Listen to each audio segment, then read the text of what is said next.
Imagine a puzzle where the most important pieces have been intentionally hidden. We are taught a timeline of linear progress, from primitive caves to modern skyscrapers. But scattered across the earth are anomalies that refuse to fit this simple narrative.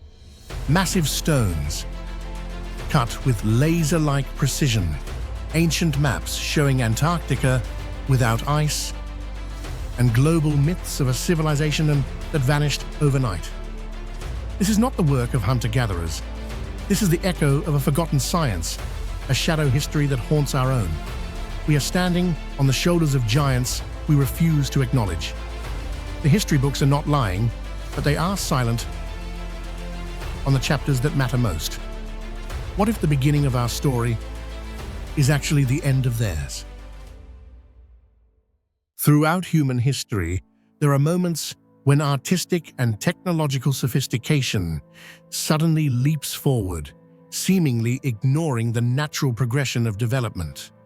And the story of the Benin bronzes, the cast metal masterpieces of the Kingdom of Benin, modern-day Nigeria, is the perfect example of this unexpected civilizational ignition. The reliefs cast statues, masks, and ceremonial objects created between the 13th and 16th centuries are not only beautiful, not only intricate, but so advanced that modern metallurgists still ask, how is this possible? Their precision and complexity and uniformity across thousands of artifacts give the impression that Benin did not gradually refine bronze casting, they began at the peak. In your opinion, what allowed Benin to achieve such an unbelievable level of bronze casting right from the very beginning? Share your thoughts in the comments below. Anyone who has ever examined a Benin bronze up close immediately notices the same thing, an impossible level of refinement. Faces are carved down to individual strands of hair. Tiny patterns on royal garments appear with microscopic clarity. Fish scales are rendered so precisely that modern magnification is needed to fully appreciate them, and expressions emerge from the shifting depths of molten metal. These works were created in the 13th century, a time when much of Europe was still struggling with rudimentary casting techniques. Yet in West Africa, within a kingdom with limited written records, there existed a level of technical mastery comparable to, and in some cases, surpassing the Renaissance. This raises a question.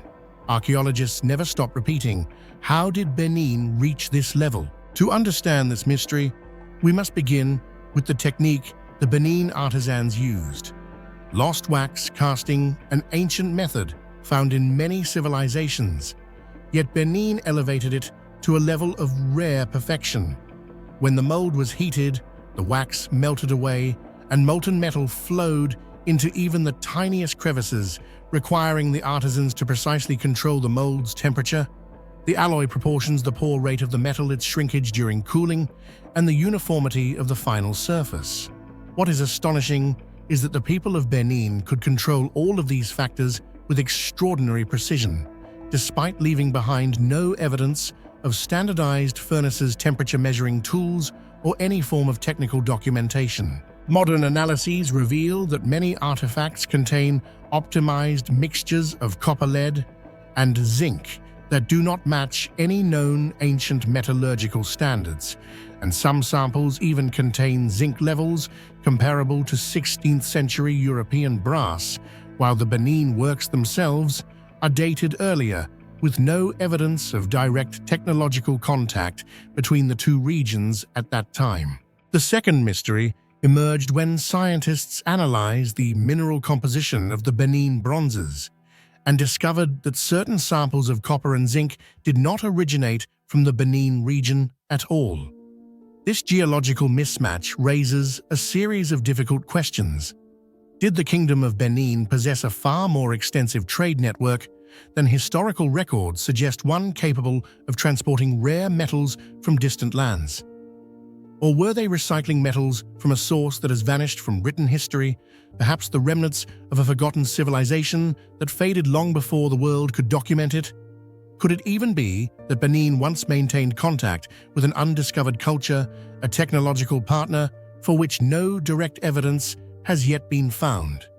The fact that the metals do not match local sources only deepens the enigma, hinting that behind Benin's sudden artistic brilliance may lie a complex web of interactions that mainstream history has never acknowledged. In the search for technological clues, archaeologists have looked for foundries, furnaces, or any kind of production system that could account for the massive number of bronzes. But what they found was almost nothing. No large workshops, no complex tool sets, no trace of a casting industry matching the scale of their output. Every clue points to a bizarre truth. Benin produced thousands of bronze works without leaving behind anything resembling a production line. One explanation often proposed is that Benin's metallurgical genius was controlled by a secret hereditary guild, the Igun Eronwan, where knowledge was passed strictly from father to son. This guild survived for centuries and guarded its trade secrets closely. Rituals, preparation steps, and alloy formulas were transmitted orally rather than written down. When the British invaded Benin in 1897 and destroyed much of the royal artistic system, these orally transmitted secrets collapsed. Since then, Benin's bronze casting has never returned to its former peak. In archaeology, there is usually a pattern of gradual development. Art, technology, and labor organization evolve step by step from simple to complex. But in Benin, this pattern does not exist.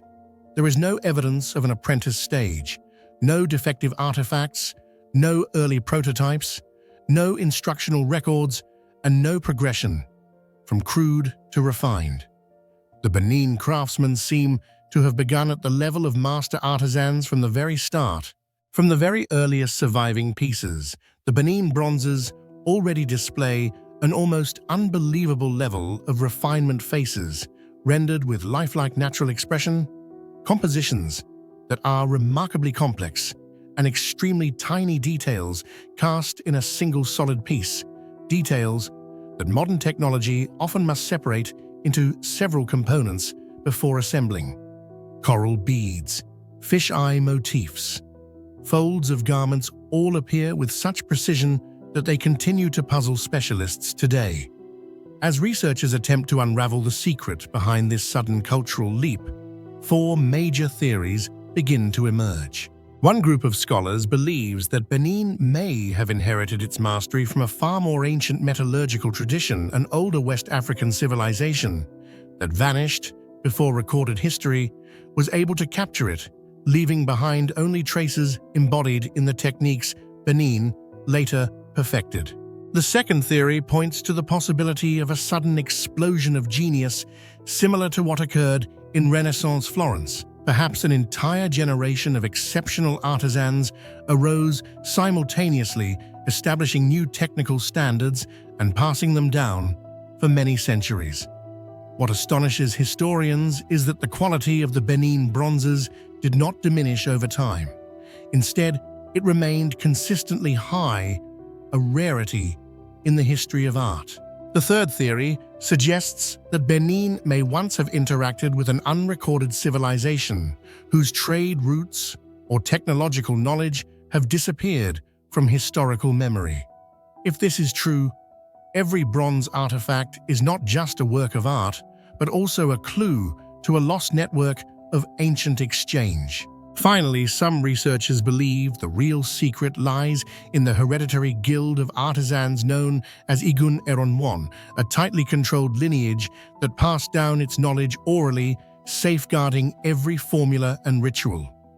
When this chain of transmission was disrupted after the catastrophic event of 1897, the entire body of technical knowledge collapsed. As a result, even today, no artisan, including those in modern Benin, can recreate these masterpieces with the exact same level of precision. Despite many theories, none fully explains the paradox. A civilization with limited written records, no large industrial infrastructure, and no surviving technical documentation somehow possessed metallurgical expertise among the greatest in human history. And perhaps the greatest mystery of the Benin bronze casting genius lies in the silence of the metal itself. Each artifact is both a testament to its creators and a challenge to future scholars. How many great artistic traditions have existed without being recorded? How many peaks of technology have appeared briefly, burned brightly, and disappeared? The Benin bronzes are more than the heritage of a kingdom. They are reminders that the world has seen silent masters, anonymous geniuses, and short-lived civilizations whose brilliance still humbles the modern world. And until the secrets of Benin are uncovered, every bronze will continue whispering the same question. How could a civilization be this perfect right from the very beginning? Hidden beneath the dry hills of Oaxaca, Mexico, lies a world few ever imagined existed. The Zapotec underground tombs, built like fully formed houses for the dead. They are not simple burial pits, but miniature underground cities where every stone slab and every corridor is carved with astonishing sophistication. Stepping through those heavy stone doors, each weighing hundreds of kilograms, feels like stepping into an era far beyond the imagination of modern minds. Inside the cold, silent darkness are walls painted in red, yellow, black, and blue that remain vivid even after more than 2,000 years, an enduring mystery of pigment making and preservation that modern science still cannot fully explain. The Zapotec seem to understand how to create paints resistant to moisture, decay, and time, and each image tells a story: gods, warriors, funerary rituals, and even scenes for which we no longer have the language to describe accurately. What do you think allowed the Zapotec to create wall paintings that remain vividly preserved after more than 2,000 years? Share your thoughts in the comments below. Many Zapotec tombs astonish researchers with their rare inverted pyramid structure, where the ceremonial space is placed above while the burial chamber lies deep below. This design reveals an incredibly complex belief system. The soul must pass through different spatial layers in a sacred order, from the rituals of the living to its descent into the realm of the dead. To construct such multi-level chambers, the Zapotec must have possessed excavation skills, anti-collapse engineering, and an understanding of weight distribution far beyond their era. Each level and each corridor serves not only a physical function, but also appears to symbolize stages of their cosmic worldview, a miniature spiritual map that we still cannot fully decipher today. The civilization also left behind peculiar artifacts, obsidian, and greenstone masks with wide-open eyes that seem to follow anyone who enters. There is an undeniable eeriness in those watchful eyes. Some scholars believe they symbolize rebirth, while others interpret them as guardians meant to keep souls in place or to warn intruders. Each mask is both a masterpiece of art and a powerful spiritual symbol. The visual motifs carved and painted inside the tombs add even more layers of mystery. Although the Zapotec were a native Mexican civilization, many motifs resemble early Maya Olmec or even Teotihuacan designs. The strange part is that at that time, cultural exchange between these regions was not strong enough to explain such a mixture of styles. Could a class of wandering priests have carried these symbolic systems across ancient Mesoamerica?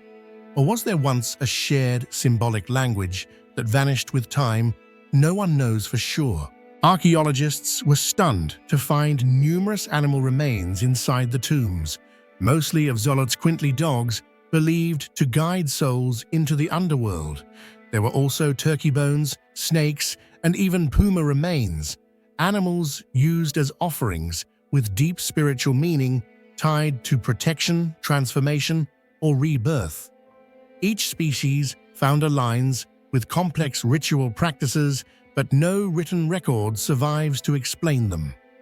Scholars can only infer their meanings from scattered archaeological traces.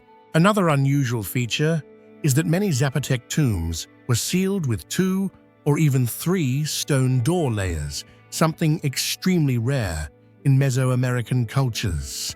These massive slabs were not simply for preventing grave robbery. In fact, there is little evidence that the Zapotec worried about tomb raiders at all. This raises a far more unsettling question. Were they protecting the dead, or trying to contain something inside? The double ceiling creates an atmosphere of ritual binding, similar to spiritual sealing practices found in other ancient cultures where souls' forces or sacred energies must remain enclosed. Many Zapotec tombs were aligned with astonishing astronomical precision.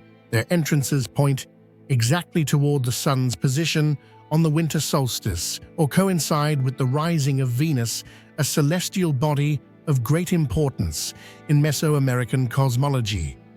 This shows that the Zapotec not only observed the sky, but also deeply understood the cycles of celestial movement. They chose these orientations as a way to anchor the soul, allowing the deceased to begin a new journey linked to a sacred cosmic moment. To them, death was not an ending, but a doorway opening into another order of the universe. Yet all these mysteries pale before the greatest unanswered question. Why did the Zapotec construct these elaborate underground tombs? Were they simply burial chambers, or something far more complex, lying outside the boundaries of any known religious model? The first theory proposes that the Zapotec tombs were not merely burial places, but actual homes where the soul continued its daily life in the afterworld. The layout of the rooms, the orientation of the doorway, the placement of the body, and the accompanying objects all closely resemble a real house for the living, yet recreated in a more sacred, symbolic form. On the walls, murals depicting gods, ancestors, and rituals seem designed to provide the deceased with an orderly space, a sense of history, and spiritual companionship. In some of the larger tombs, traces of charcoal and food offerings suggest that families and priests held periodic ceremonies right inside these chambers, maintaining a connection between the two worlds, as if the dead had never truly left them. The second theory suggests that the Zapotec tombs were actually repositories of secret knowledge that the civilization did not want outsiders to access. Some inscriptions found on the walls do not match the standard Zapotec writing system, leading linguists to suspect the existence of a separate ritual script reserved only for the priestly class. If this is true, the tombs may have contained sacred texts, ritual records, or cosmological knowledge passed solely to chosen initiates. The discrete architecture, deep chambers, heavy stone doors, and tightly sealed spaces suggests that these were not merely burial sites, but vaults preserving a fragment of the Zapotec civilization's spiritual essence. The third theory, and also the most controversial one, proposes that the Zapotec tombs were in fact secret temples reserved for the priestly class. Evidence from several large tombs reveals the presence of fire pits, charcoal traces altars, and layers of darkened ash, clear signs that rituals once took place within these completely enclosed chambers. If this is accurate, then the tombs were not merely places to hold the dead, but gateways of communication between the physical world and the sacred realm. Priests may have entered these spaces to carry out highly secret ceremonies, petition the gods, or perform rites far beyond the understanding of ordinary people. Every stone slab, every pigment on the walls, and every sacrificial offering contributed to a ritual system maintained over centuries.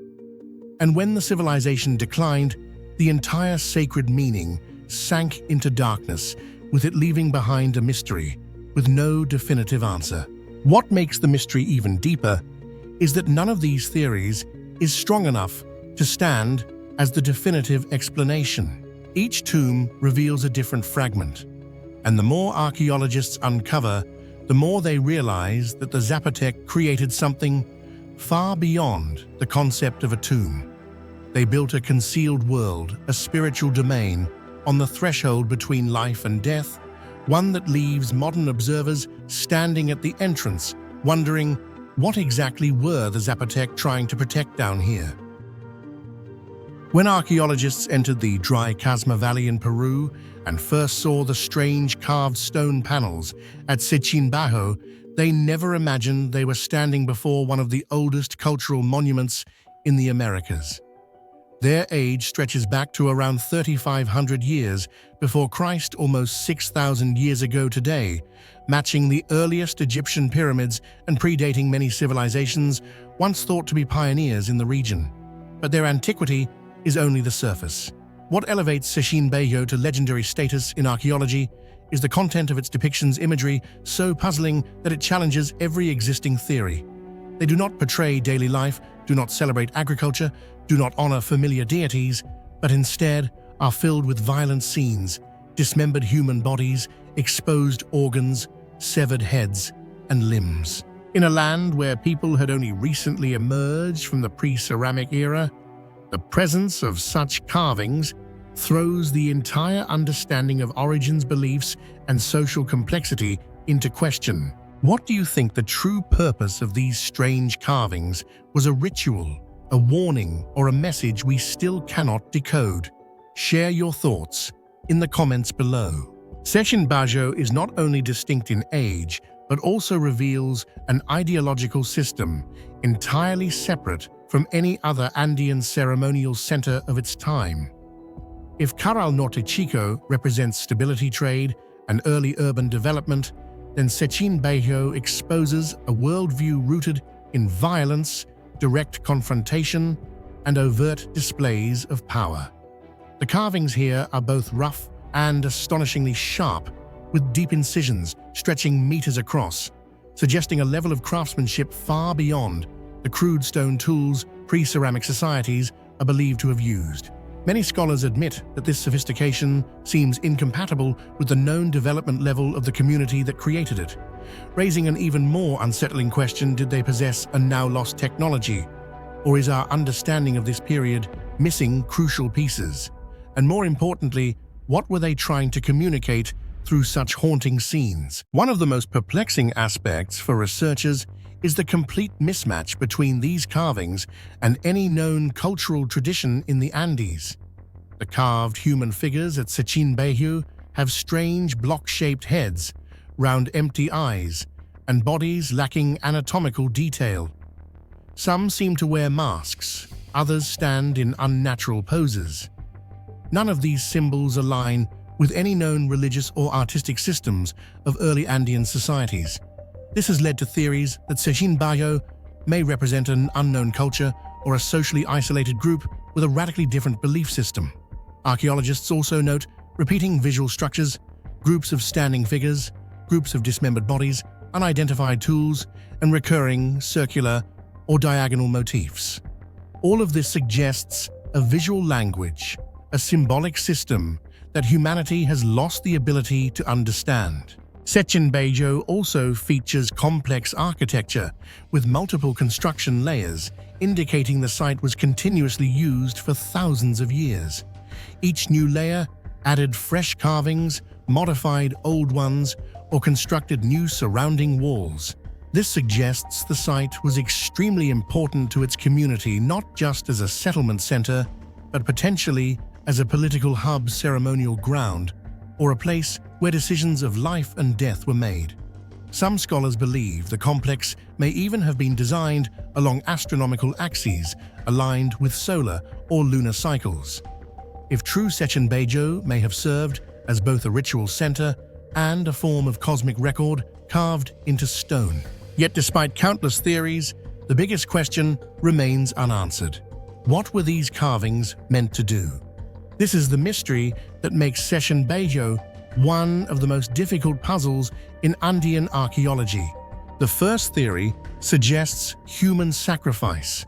However, excavations have not uncovered physical evidence, no human bones with cut marks or injuries matching the scenes depicted. This weakens the sacrificial hypothesis. Another theory proposes that the carvings commemorate an ancient battle in which the victors depicted the massacre of their enemies as an assertion of dominance. But this too collapses under scrutiny. There are no remains of large-scale weaponry, no defensive fortification, and no sign of conflict on such a scale. Another interpretation leans toward mythology.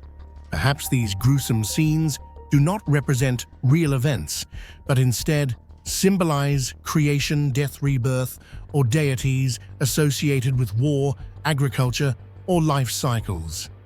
The problem: none of these motifs align with known Andean mythological traditions. Chavin iconography appeared a millennium later, and Carol, the closest in time, barely depicted violence at all. Thus, Sechin Bajo floats in a cultural void. Some scholars take an even more radical stance. The carvings might be a form of visual law, a system of rules meant to warn the community by showing the consequences of wrongdoing or betrayal. Yet the chaotic composition and extreme violence make this difficult to support. It lacks legal structure and does not reflect the cooperative nature typically seen in pre-ceramic societies. One of the most compelling explanations for the carvings at Sechin Bajo is that they functioned as a warning. The community may have endured a severe survival crisis, a tribal war, a prolonged famine, or a natural disaster that caused social collapse. Instead of relying on oral tradition, they chose to carve that terror into stone, leaving a stark message for future generations. We witnessed this once. Do not repeat it. If this hypothesis is correct, Sechin Bajo was not merely a ceremonial center, but a long-term archive of collective memory spanning millennia. Yet even today, no evidence is strong enough to confirm this as the truth. Each theory is convincing in one aspect and contradictory in another. And this unresolved gap in knowledge is what gives Sechin Bajo its haunting allure. An ancient monument lying in a desolate valley covered in terrifying imagery, rebuilt and reshaped over generations, yet its purpose remains buried beneath 6,000 years of silence. After decades of study, archaeologists are no closer to answering the original question: what were these carvings truly for? A ritual, a memory, a warning, or a mode of thought that modern humans no longer possess the ability to decipher? Sechin Bajo is not merely an archaeological site. It is a cracked doorway into an enigmatic culture, a place where messages carved in stone have outlived their meaning. All that remains today is silence, an overwhelming silence that makes us feel as though something significant once happened here. Something that civilization tried to record, but we can no longer read. Deep within the forests of Japan, buried in the soil where archaeologists least expected, people began to uncover mysterious bronze objects hidden for more than 2 millennia. They were not weapons, not tools, not ornaments. They took the shape of bells, yet they could hardly function as bells. They were crafted with intricate skill, but deliberately concealed, as if they were secrets never meant for future generations. These are dotaku, the bronze bells of the Yayoi period, one of the greatest unsolved puzzles of ancient Japan. And even today, with advanced archaeology and countless theories, the most crucial question remains unanswered. Why did the Yayoi people create them? What do you think the dotaku were really made for? Share your thoughts in the comments below. Dotaku are puzzling from their very shape. On the surface, they resemble ceremonial bells, yet upon closer examination, most of them cannot produce any real sound. Their bronze walls are too thin for resonance, causing any strike to fade instantly.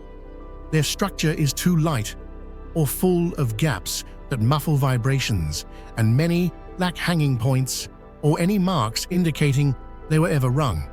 This forces researchers to dismiss the idea that they served as ritual musical instruments, a function common in many ancient cultures. Dotaku look like bells, but they do not behave like bells, and this deliberate mimicry deepens the mystery even further. Why did the Yayoi people choose a form they seemingly never intended to use for its purpose. The size of the Dotaku is another element that confuses archaeologists. Some are only slightly taller than a handspan, while others exceed a full meter in height, a difference far too great to be considered coincidence. This variation raises many questions. Does each size reflect social status, tribal identity, or a distinct ritual function? Or is it the remnant of a hierarchical system that has long disappeared? Yet the Yayoi left no written record, explaining this diversity, leaving every theory from personal objects to symbols of authority suspended in darkness and speculation. The way Dotaku are discovered leaves archaeologists even more bewildered than their shape. Instead of appearing in ritual sites or sacred spaces where a holy object would normally be expected, most Dotaku were buried deep underground, completely hidden from public view. Many were found in large clusters, sometimes even nested inside one another, as if someone intentionally stored them in a state of silent sleep. Some were buried far from settlements in places with no signs of habitation or ritual activity. This raises a series of questions. If Dotaku were sacred objects, why were they not displayed? If they held social or communal meaning, why are there no traces of above-ground use? And most importantly, why did the Yayoi bury enormous quantities of valuable bronze artifacts? An act that could only stem from a highly significant ritual, a long-lost belief system, or a secret they never intended future generations to uncover. Another layer of mystery lies in their surface designs. Dotaku are adorned with finely carved motifs, deer birds, hunting scenes, water waves, sun symbols, and occasionally patterns resembling rice field maps. The combination is baffling, blending agriculture, wildlife, and solar imagery. If Dotaku were for harvest rituals, why depict hunting? If they represented clan symbols, why do identical motifs appear across distant regions? And most importantly, no form of writing is found on any Dotaku. The Yayoi left no descriptions, no instructions, not even a brief note. All we have are silent, beautiful carvings offering no explanation. The craftsmanship of the Dotaku far surpasses what is typically seen in bronze objects from 2,000 years ago. Many were cast from highly complex molds, with sharp, precise lines, and surfaces thinned so evenly that even modern metallurgists find them impressive. The puzzling part is this: if they were merely decorative, why did the Yayoi invest so much labor and such precious material into them? If they were ritual tools, why are there no traces of wear, impact, or repeated use? Some Dotaku even show signs of having been recast or repaired, suggesting the Yayoi deliberately preserved their form while still not using them as functional bells. All of this hints that Dotaku symbolized something far greater, a value where the object's practical function mattered less than maintaining its sacred form. All the strange characteristics of the Dotaku, from their bell-like shape that produces no sound to the mysterious way they were buried to the undecipherable patterns etched onto them, ultimately lead to one central question that has fueled archaeological debate for decades. What were the Yayoi people trying to create with the Dotaku? This is not merely a question about the function of an artifact. It is an entryway into a vanished belief system, a world where no written records survive and where only silent bronze relics remain as guardians of forgotten memory.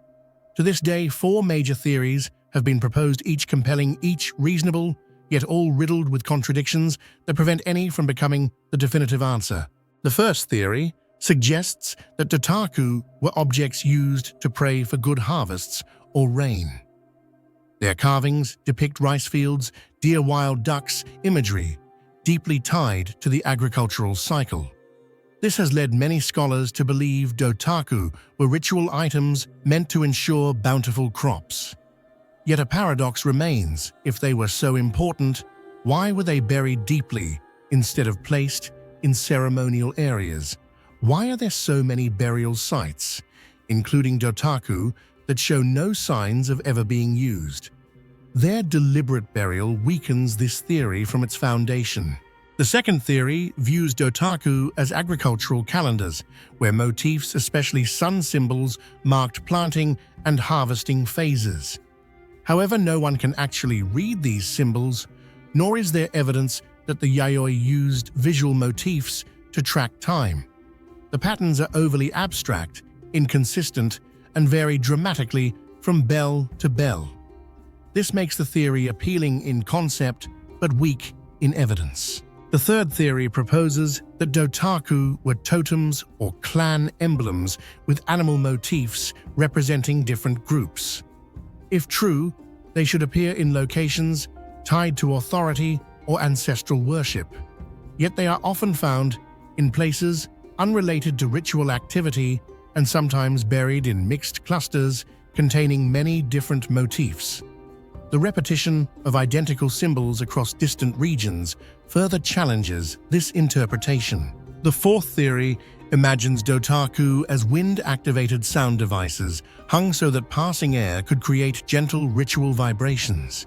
It is a poetic idea, but modern tests show that most Dotaku cannot produce stable sound.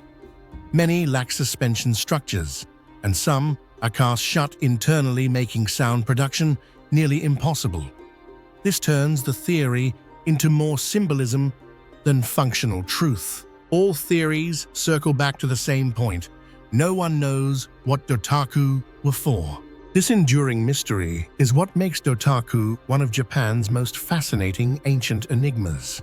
They are crafted from precious bronze, made with exceptional skill, decorated richly, and buried deliberately, yet they show no signs of practical use and no written explanation. This suggests Dotaku held immense importance to the Yayoi, but the more important they seem, the more perplexing their purpose becomes. Were Dotaku sacred objects whose meaning only the Yayoi understood? Were they part of a vanished ritual erased when the Yayoi culture evolved into the Kofun period? Were they buried to close an era as some civilizations hid sacred objects when faith systems changed?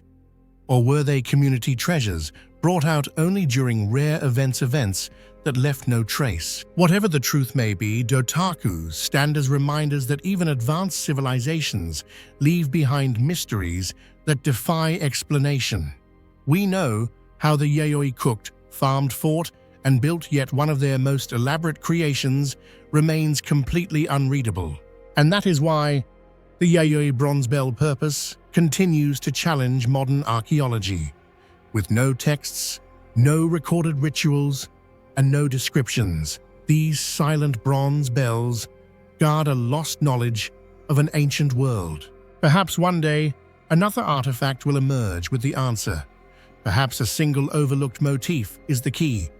But until that day comes, Dotaku will remain one of Japan's greatest archaeological mysteries, buried for 2,000 years and still refusing to reveal their purpose.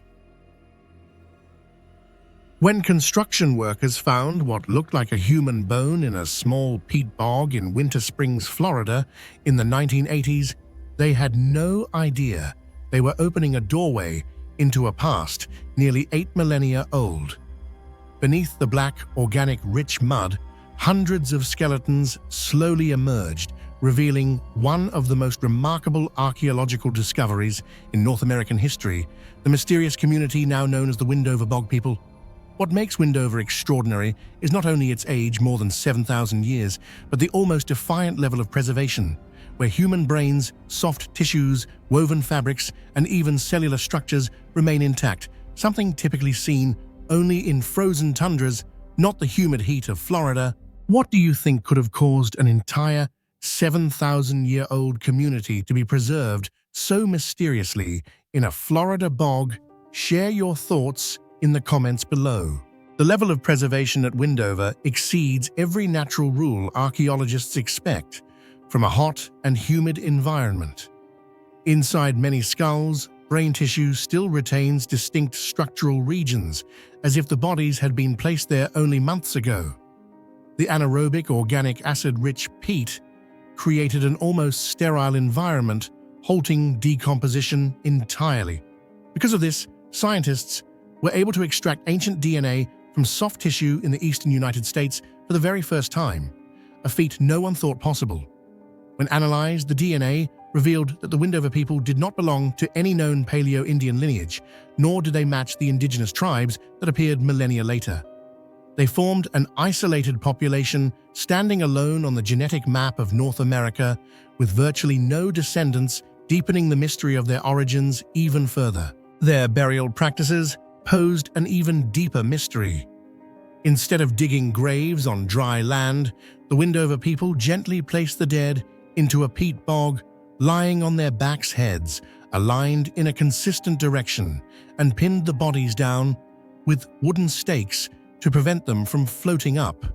Most were wrapped in woven textiles made from plant fibers, the oldest woven fabrics ever found in North America. Some bodies were buried with tools, baskets, ornaments, and finely crafted objects, all preserved by the bog's naturally sterile, oxygen-poor environment, an effect both astonishing and unsettling. The skeletons revealed even more surprising details. One woman had a broken spine and was completely paralyzed, yet lived for many years thanks to long-term care from her community. A child with a congenital disorder was raised until about age 4. Elderly individuals with severe arthritis lived into their 70s, incredibly rare for hunter-gatherers. These clues show that the Windover people were not primitive survivors. They were compassionate, socially cohesive, and culturally capable of supporting the weak and the ill in a harsh prehistoric world. From here, the questions multiply. Why were nearly 170 bodies found in such a small area? Was this a cemetery used over millennia, or the aftermath of a large-scale catastrophe? Why were so many infants and young children present? What force caused a community with weaving skills, burial customs, and social compassion to suddenly disappear without leaving cultural heirs? Later cultures in Florida, thousands of years afterward, show no genetic or cultural connection. It is as if the Windover Bog people were an isolated branch that existed briefly in time, then vanished entirely. Their tools and artifacts also differ from neighboring cultures. Bone-tipped arrows, intricately carved wooden objects, and complex textiles represent a technological level surprising for an archaic period society. Some archaeologists wonder whether they were the remnants of an even older migrating group, a culture never recorded, never documented, and known only through Windover. Yet the greatest question remains the same. Who were they, and why did they disappear completely? Their DNA does not clearly link to later indigenous peoples. Their language beliefs, weaving techniques, and burial rituals do not resemble any other North American community. They did not just vanish demographically, they vanished culturally. No techniques passed down, no myths preserved, no clear continuation in the archaeological record. It is as though someone erased them from history. The theories surrounding the disappearance of the Windover Bog people range from scientific explanations to bold speculation. Yet the strange thing is that none of them fit completely. Some researchers believe an extremely deadly epidemic may have swept through this community. But if that were true, why is there no sign of hurried, chaotic burials, the kind typically seen when disease strikes suddenly? The bodies at Windover were placed with order and care, with full ritual treatment, as if the deaths had occurred slowly over many years. Another theory suggests that climate change at the end of the Holocene, especially prolonged droughts, forced them to leave a region that depended heavily on water. But if they migrated, where did they go? Why is there no archaeological evidence showing they merged with any other population? Even more puzzling, their DNA is too distinct to have blended into any known indigenous groups. Some scholars take an even bolder stance, proposing that the Windover people might have been the isolated remnants of an ancient small-scale migration that survived independently for generations. When other groups eventually reached Florida, they may have been absorbed, displaced, or vanished in ways archaeology cannot trace. Yet all of these ideas remain speculative. Every clue deepens the mystery further because no genetic lineage in later populations is close enough to consider them ancestors or even distant relatives. This complete disconnection from every known lineage makes their disappearance not just a historical question, but a question that has never had an answer. Some anthropologists have noticed that the Windover people's practice of burying their dead in a peat bog is strangely similar to Stone Age traditions in Europe, where bodies were also placed into peat to be naturally preserved. This resemblance raises an unsettling question. Is it merely coincidence or a faint trace of a much older origin that history never recorded?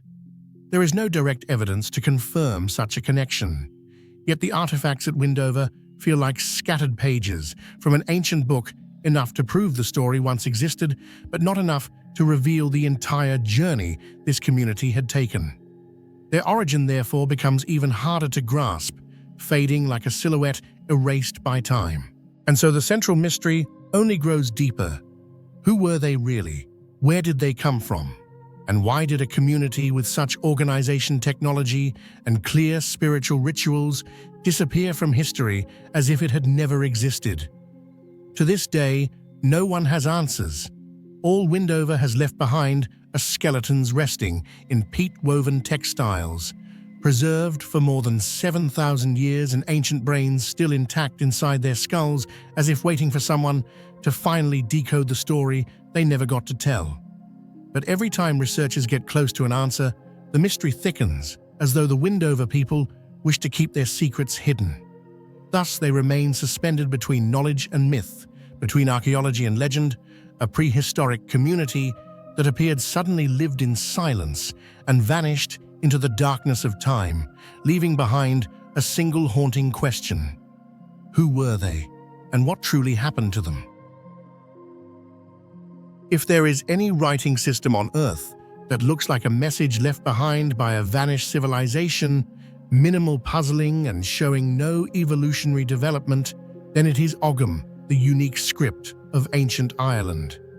More than 400 Ogham stones still stand across windswept fields, remote hills, and rugged shorelines of Ireland, England, and Scotland. They resemble ancient bulletins frozen in time, surviving for thousands of years, while no one is entirely certain what they say or why they were carved. Even today, the greatest question haunting linguists and archaeologists is this: was Ogham truly a Celtic invention, or did the Celts inherit it from an earlier civilization, now erased from history? Do you think Ogham was really created by the Celts, or is it a leftover script from a much older lost civilization? Share your thoughts below. The most striking feature of Ogham lies in the way it was carved and how ancient people read it.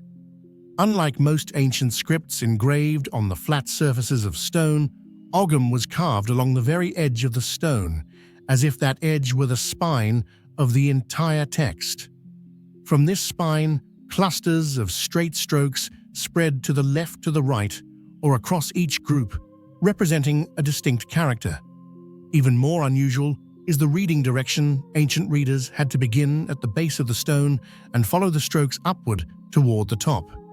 Seen from a distance, the whole inscription resembles the trunk of a growing tree, with the characters spreading outward like branches, minimalistic yet rich in symbolic character.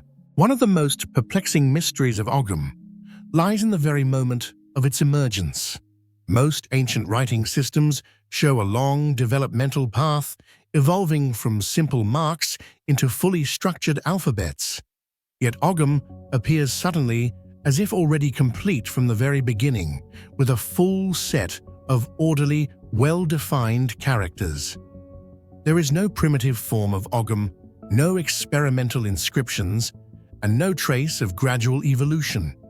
This absence leads many scholars to question the conventional dating to the 4th to 5th centuries, as the locations of many Ogham stones suggest the script may be much older, potentially predating the arrival of the Romans in these lands. The hypothesis that Ogham was once a form of anti-Roman cipher sounds intriguing at first, but it quickly reveals several weaknesses. Some scholars believe the Celts intentionally created a script built from vertical strokes to evade Roman surveillance, allowing them to convey secret information that the invaders would not understand. However, this argument collapses almost immediately when compared with archaeological evidence. If secrecy were truly the goal, why carve Ogham onto large standing stones placed in open landscapes where anyone could see them? If concealment mattered, why choose the most public medium possible? And more importantly, many Ogham stones are located in regions where the Romans never set foot, making the idea of avoiding Roman oversight extremely difficult to justify. For these reasons, the hypothesis, while interesting, fails to explain the true nature of Ogham and seems to fall apart rapidly when confronted with real-world evidence. In Irish mythology, Ogham was given to humans by the god Ogma. Each letter corresponds to a sacred tree: willow, birch, pine, hawthorn. But the structure of Ogham is surprisingly mathematical. It does not look organic as the myths suggest. Instead, it resembles a system designed with rules, geometry, and strict logic. This raises a question. Did the Celts impose their tree associations onto a script they did not originally create? One of the most puzzling aspects of the Ogham stones is that their distribution does not align with any known map of Celtic settlements. Many stones are found in isolated places, such as lonely hillsides, desolate coastal meadows, or narrow mountain paths, locations that show no trace of ancient Celtic habitation. If these stones were meant to mark territorial boundaries, we would expect them to form straight lines or clearly connected sequences, yet this pattern never appears. If they were grave markers, archaeological evidence of burials should accompany them, but such traces are rarely found. Even more striking, some stones contain characters that do not belong to the standard Ogham alphabet, suggesting they may be remnants of an even older symbolic system, one that the Celts inherited or reused without fully understanding its original purpose. Researchers universally agree that Ogham was primarily carved on wood, not stone, but wood decays. This means the deepest, richest part of the Ogham tradition has vanished completely. What remains on stone are merely summaries, fractions of a once larger knowledge system. One of the most debated aspects of Ogham lies in the inscriptions that do not follow any known Celtic grammatical rules. Many sequences of characters appear completely meaningless when compared to ancient Celtic dialects, forcing scholars to consider three possibilities. They may represent the names of tribes that have disappeared from history. They could be ritual codes used by the Druidic class, or most intriguingly, they may belong to a non-Celtic language, suggesting that the Celts merely reused the script rather than creating it. This final possibility is gaining increasing attention as it opens the door to the idea of an even older culture hidden behind Ogham. The greatest mystery surrounding Ogham is the question of whether it was truly created by the Celts or whether it is merely the surviving legacy of a much older civilizations that vanished before history could record it. Ogham is too compact, too logical, and too fully formed to have appeared suddenly within just a few centuries without leaving any trace of evolutionary development. There is no proto-Ogham, no experimental inscriptions, and no indication that the script gradually evolved through daily communication needs. Instead, it bears the characteristics of a symbolic system that existed beforehand and was later borrowed by the Celts, who then assigned new meanings based on their own language. What stands out even more is that several letters in the Ogham alphabet do not perfectly match ancient Celtic phonetics, making them appear forced, adapted to fit an already existing structure. Some stones even contain unusual symbols absent from the standard alphabet, suggesting they may be remnants of an older, now extinct language belonging to a community that disappeared long before the Celts arrived in Ireland. Furthermore, the strong geometric logic and linear branch-like layout of Ogham resemble a system of measurement ritual notation or encoded knowledge more than a script used for everyday communication. All of this fuels the growing suspicion that behind Ogham may lie the story of a pre-Celtic civilization, a hidden culture whose last traces survive only through these silent lines carved into stones standing alone across windswept fields. The true origin of Ogham remains an open question, revolving around three main explanations, none of which is entirely convincing. The first proposes that the Celts themselves created Ogham, a notion that seems reasonable at first glance, but collapses due to the complete absence of transitional evidence. There are no primitive forms, no developmental stages, making this hypothesis fragile. The second suggests that Ogham was influenced by Latin or runic scripts through trade and cultural contact, yet the similarities are superficial at best. The internal structure and logic of Ogham are far too distinct to be considered mere adaptations. This is why the third hypothesis is gaining increasing attention. Ogham may be the legacy of a much older native civilization that existed long before the Celts set foot in Ireland. Such communities might have possessed their own ceremonial, astronomical, or measurement-based symbolic systems, and Ogham could be the final surviving fragment of that larger tradition.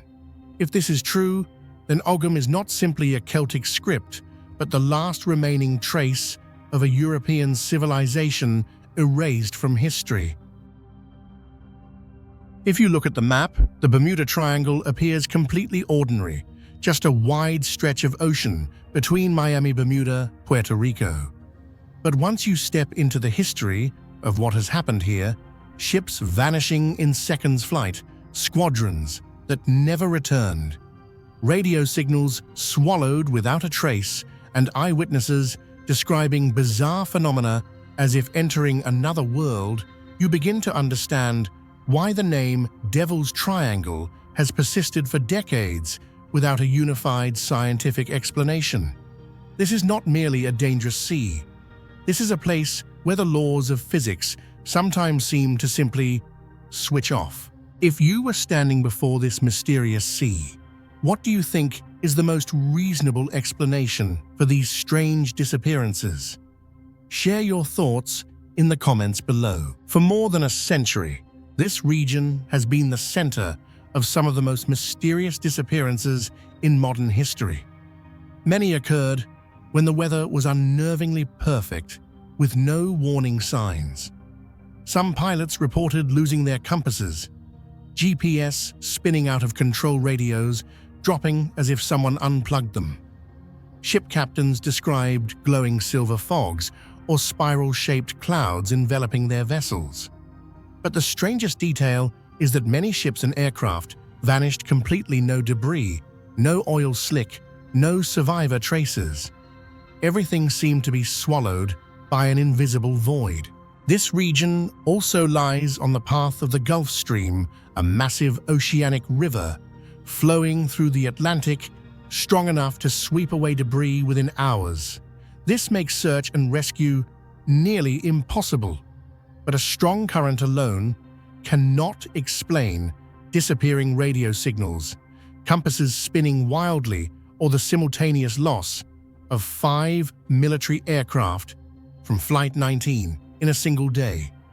These events require deeper, more complex explanations, perhaps beyond what we can observe with the naked eye. Scientists have tried to explain the Bermuda Triangle with many different theories, yet each one reveals only a small piece of the bigger picture.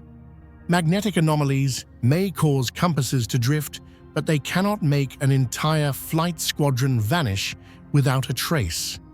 Methane hydrate eruptions from the sea floor could rob ships of buoyancy, but they do not explain why radio signals fall silent all at once. Rogue waves towering dozens of meters can destroy large vessels, but they cannot cause aircraft to disappear without debris. And microbursts, those powerful vertical wind blasts, may account for some aviation accidents, yet they do not match incidents that occurred under clear, calm skies. Altogether, these clues suggest one thing: the Bermuda Triangle is not driven by a single cause, but rather a convergence of multiple mysterious forces acting at the same moment.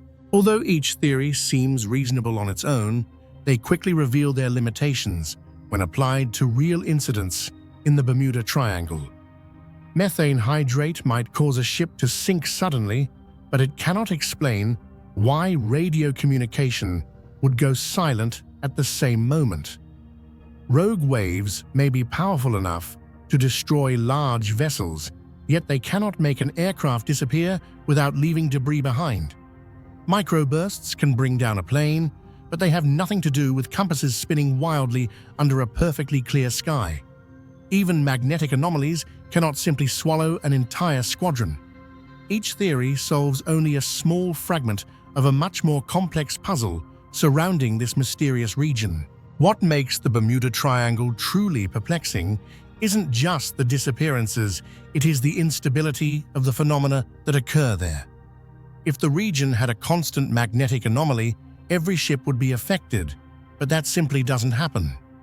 If methane eruptions occurred regularly, sonar would detect them continuously, but no such pattern exists. If microbursts happened frequently, weather radar would catch them. Yet most of the time, the sky remains completely calm. This now you see it, now you don't behavior creates the sense that natural laws are momentarily bent and then instantly reset, making the Bermuda Triangle an unpredictable and enduring mystery. Most of the time, the Bermuda Triangle behaves perfectly normal. Thousands of flights cross its skies weekly. Thousands of ships travel through it every month. No vanishings, no strange incidents. But then suddenly, without warning, it becomes dangerously illogical. A fleet passes safely hundreds of times, until one day it disappears completely. A pilot reports crystal clear skies. Then minutes later, communications go silent. Some survivors describe flying into a spiraling cloud tunnel undetected by radar. What troubles researchers the most is the question of why the strange phenomena in the Bermuda Triangle seem to switch on only for brief moments before disappearing again. Some new theories suggest that this region may be a place where multiple rare natural events accidentally coincide at the same time, creating unpredictable effects. Other scientists view it as a kind of threshold zone where atmospheric, oceanic, and magnetic conditions interact in a highly sensitive state, needing only a slight shift to trigger irregular behavior. There are also ideas proposing that this area sits at the intersection of moisture patterns and magnetic interference, an exceptionally rare overlap that disrupts navigation instruments. And some theories go further, pointing to ultra-thin vertical vortices so narrow that radar cannot detect them, yet strong enough to create dangerous turbulence. All of this suggests that the Bermuda Triangle becomes unstable only when many uncommon factors converge in a perfect, unpredictable moment. The danger of the Bermuda Triangle doesn't come from a single phenomenon, but from the way multiple rare factors collide at the exact same moment. A normally calm stretch of ocean can suddenly turn chaotic when magnetic interference, unusual air pressure, powerful currents, and micro-weather patterns overlap simultaneously. Each factor on its own is too weak to cause a disaster, but together they form an unpredictable chain reaction, strong enough to throw compasses off silence communications and push both ships and aircraft out of control. It is this perfect right place, right time convergence that makes the Bermuda Triangle one of the most erratic and hardest to explain mysteries in the world. It is not a perpetual death zone. It behaves like a door that sometimes opens, sometimes closes. When it opens, the laws of physics appear distorted. When it closes, it is just an ordinary stretch of ocean. Its true danger does not lie in constant threat, but in the fact that no one knows when it will activate. Perhaps in the future, high-resolution magnetic satellites, next-generation atmospheric radar, and ultra-deep ocean sensors will uncover the mechanism behind this erratic behavior.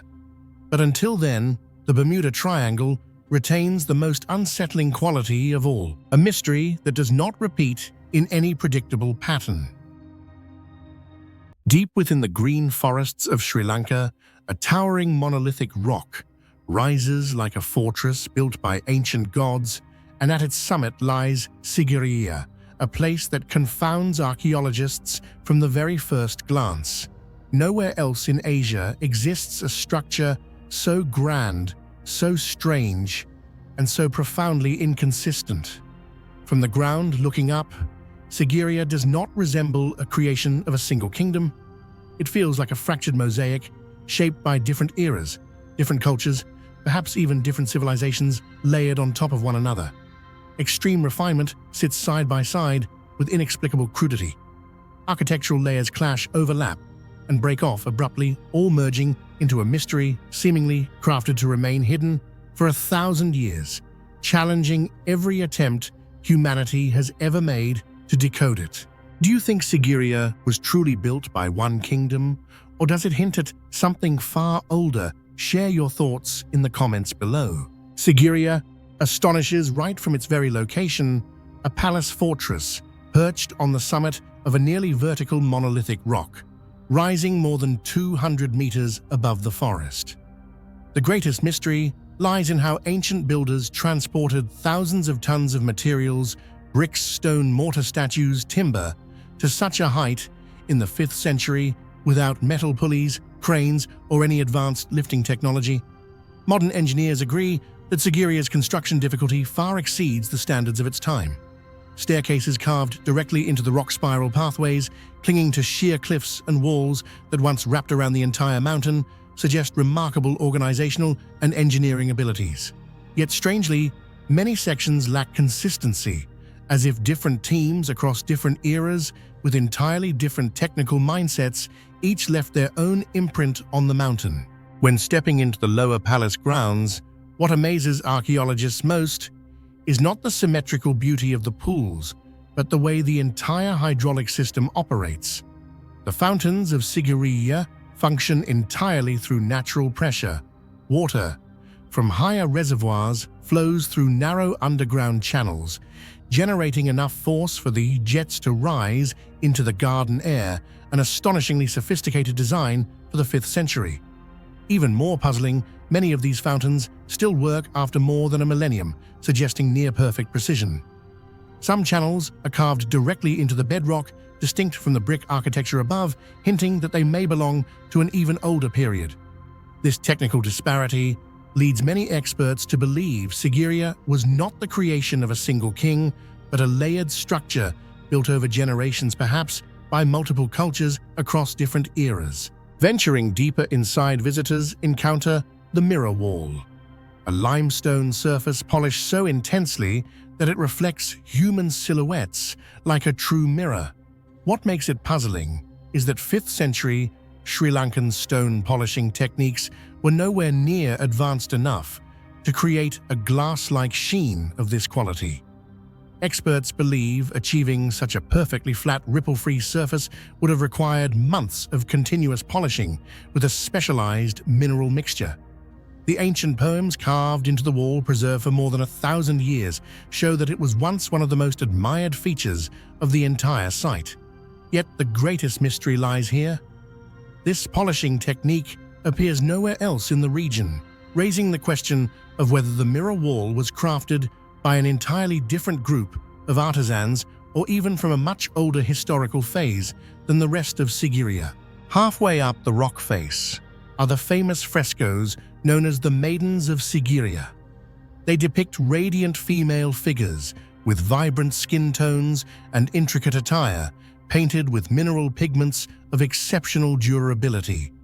Their style resembles no known artistic period in Sri Lanka. They feel like an isolated school, a technique foreign to this land. Science cannot explain why their colors remain vivid after more than a millennium, or why the style diverges so sharply from local traditions.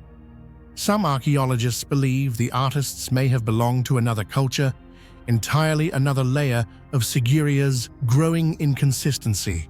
The lion gate, marked by two massive stone lion paws, is impossible to overlook. Some studies suggest that the lion's head and torso once rose several tens of meters above, forming an enormous statue overlooking the entire complex, yet it vanished without a trace. Notably, the base structure does not match the architectural logic of the higher terraces, nor does it harmonize with the rougher areas atop the summit. This is further evidence that the site likely underwent multiple reconstructions, each expressing a different architectural vision. The greatest mystery, the one that makes Sigiriya an archaeological enigma, is its overarching inconsistency. Most ancient sites show a unified architectural identity, consistent engineering, unified purpose-coherent style. Sigiriya does not. It resembles a shattered mirror, each piece reflecting a different era, a different purpose, a different skill level, assembled together but never fully aligning. In one area, we see high-level engineering, symmetrically aligned pools, built with golden ratio precision hydraulic systems accurate to centimeters and flawlessly polished mirror walls. Yet just meters away are crude constructions, hastily stacked brick walls, incomplete foundations and stairways that seem roughly hacked out. This does not match the vision of a powerful king building a grand palace. It feels more like a structure patched together across many phases, each executed by groups of differing abilities. Some parts of Sigiriya are far too refined to be the same age as the rougher structures. The deep, rock-cut water channels seem much older than the brickwork above them. Certain upper walls look newer than the foundations beneath. Unfinished courtyards and abrupt dead-end corridors suggest that construction was stopped suddenly for unknown reasons. Thus, the greatest mystery of Sigiriya is not how was it built, but why is it inconsistent? Why would a king construct a palace with such vast disparities in technique? Why are some areas designed with advanced geometric principles while others look temporary? Why do innovations such as the mirror wall or hydraulic system appear only in isolated locations? And why does the artistic style shift repeatedly, as if many cultures, many artisans, and many eras left their fingerprints here? To explain the strange inconsistency of Sigiriya, modern archaeologists propose three major theories. The first suggests that Sigiriya was never a single unified construction, but the result of multiple phases of building modification and reconstruction carried out by different dynasties, causing styles and techniques to overlap, like architectural sediment layers. The second, a stronger claim, argues that King Kashyapa was merely an inheritor who renovated a complex that was already ancient, built with technologies far beyond his era. And the third theory, the most controversial, proposes that Sigiriya may once have been a ritual center or an ancient observatory originating from a period not yet recorded in human history, with what we see today merely being the final layer placed atop that much older legacy. Regardless of which theory is correct, Sigiriya's inconsistency makes it utterly unique. Nowhere else do we see a site so refined yet so crude, royal yet ritualistic, modern yet primitive, complete yet unfinished.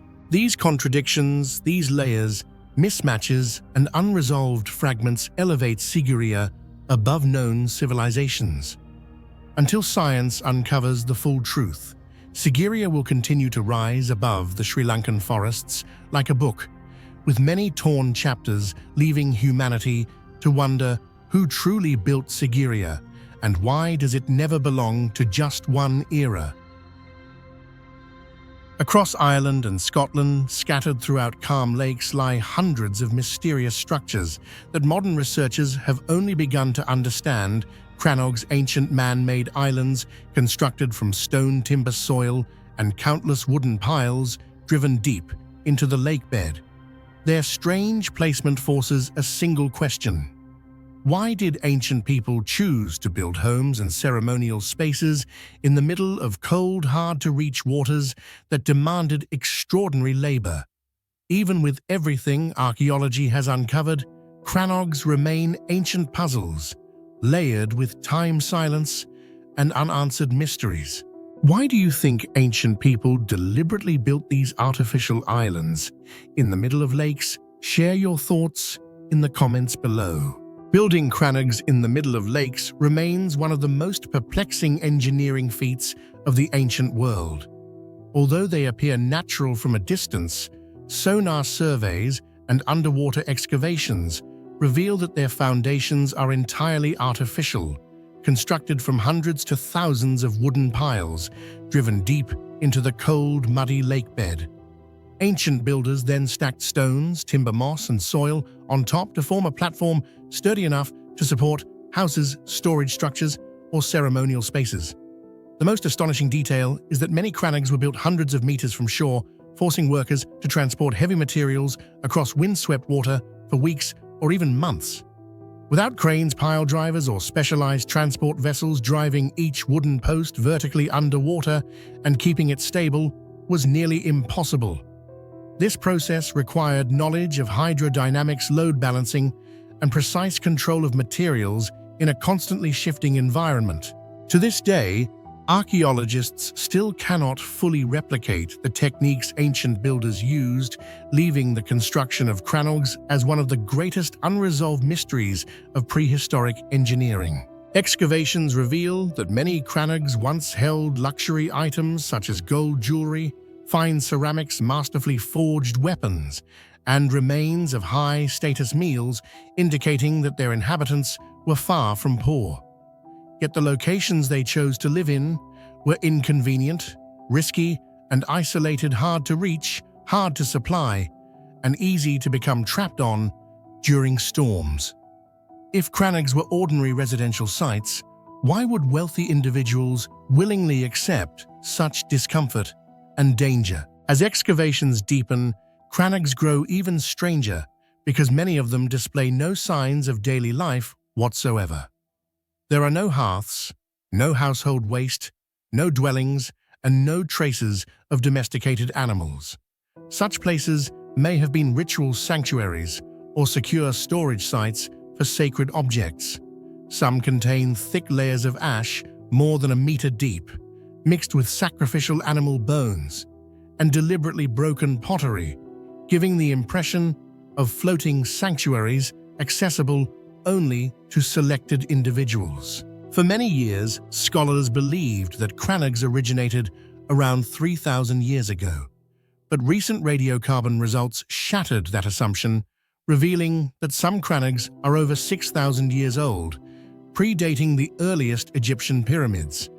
This discovery raises deeper questions about why such an advanced construction technique, building artificial islands in open water, emerged so early. Who first conceived this idea, and what purpose did it originally serve? Every conventional explanation, whether crannogs served as defensive outposts, domestic houses, ritual centers, or prisons, collapses when compared with the overwhelming diversity found across these structures. This is because crannogs are completely inconsistent in design, function, and time period. Their irrational variety makes them one of Europe's most perplexing ancient enigmas. The chaotic diversity of crannogs has puzzled archaeologists for decades. Some crannogs are as large as miniature fortresses built with solid stone walls and thick foundations, yet right beside them are tiny crannogs barely big enough for a single person to stand on. Some sit almost touching the shoreline, while others lie more than 200 meters away, completely isolated from land. Their construction techniques vary just as dramatically. Some crannogs were built using rare timber and carefully carved stone, demonstrating high craftsmanship, while others are nothing more than rough piles of earth and rocks stacked together.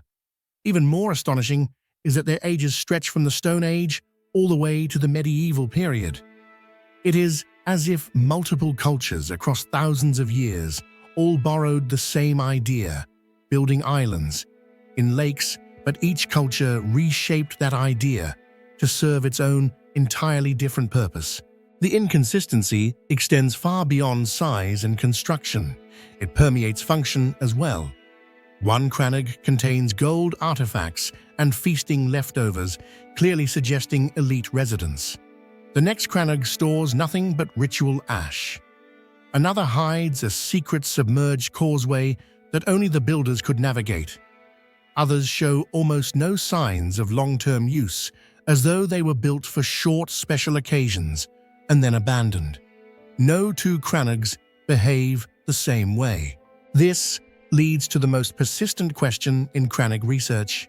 If these islands served a clear, unified purpose, why do hundreds of examples show no common design pattern or social role? There is no shared blueprint, no consistent function, no clear evolutionary development, and no recognizable architectural lineage. They resist classification at every level. The most convincing explanation so far is that crannogs were not a single architectural type, but rather a flexible concept, an idea that different groups reused for different purposes across thousands of years. A simple platform built on water could transform into many things: an elite residence, a refuge, a treasure vault, a negotiation center, a ritual site involving fire, a place of sacrifice, an isolation chamber, a lookout post, or a symbol of clan authority. The same structural idea, but endlessly reinterpreted. Even this flexible interpretation fails to address the deeper mystery. Why did so many generations select water, the least convenient environment imaginable, as the setting for their symbols, rituals, and homes? If practicality mattered, crannogs would have been built on land. If they were ceremonial, why transport offerings and animals onto the water? If they symbolized power, why not build them larger and more uniform? If defensive, why no fortifications? If secret storehouses, why create submerged pathways detectable by sonar? No single theory covers all cases. This profound inconsistency in structure-function era and construction effort makes crannogs one of the rare ancient phenomena without a unified explanation, comparable to the stone circles of Britain or the fragmented pyramids of the Americas. The problem is not the lack of evidence, it is the absence of a common logic, a unifying pattern that archaeologists have yet to uncover. Looking into the cold mud beneath islands' lakes, where 6,000-year-old wooden posts still stand, we do not simply see a lost culture, we see a question that no one has answered. What compelled so many generations from the Stone Age to the medieval period to build artificial islands and use them in ways that contradict one another? That remains the greatest mystery of the ancient Irish crannogs, a mystery still unsolved today. Centuries before Leonardo da Vinci ever put pen to paper to draw the Vitruvian man, ancient civilizations had already left behind traces of something peculiar: drawings depicting the ideal human body, with proportions nearly mathematical in precision. These drawings are known as Vitruvian man precursors, the predecessors of the famous Renaissance masterpiece. They appear scattered across Roman manuscripts, Greek parchments, and even carved on Egyptian stone walls. Yet they all share a puzzling characteristic: their creators are unknown. They contain no explanations, no reliable dates, and absolutely no consistency in artistic style. So why do such eerily similar drawings exist all across the ancient world? Where do you think these strangely identical drawings came from? Share your thoughts in the comments below. These precursor drawings truly perplex researchers because they share almost nothing in common except their body proportions.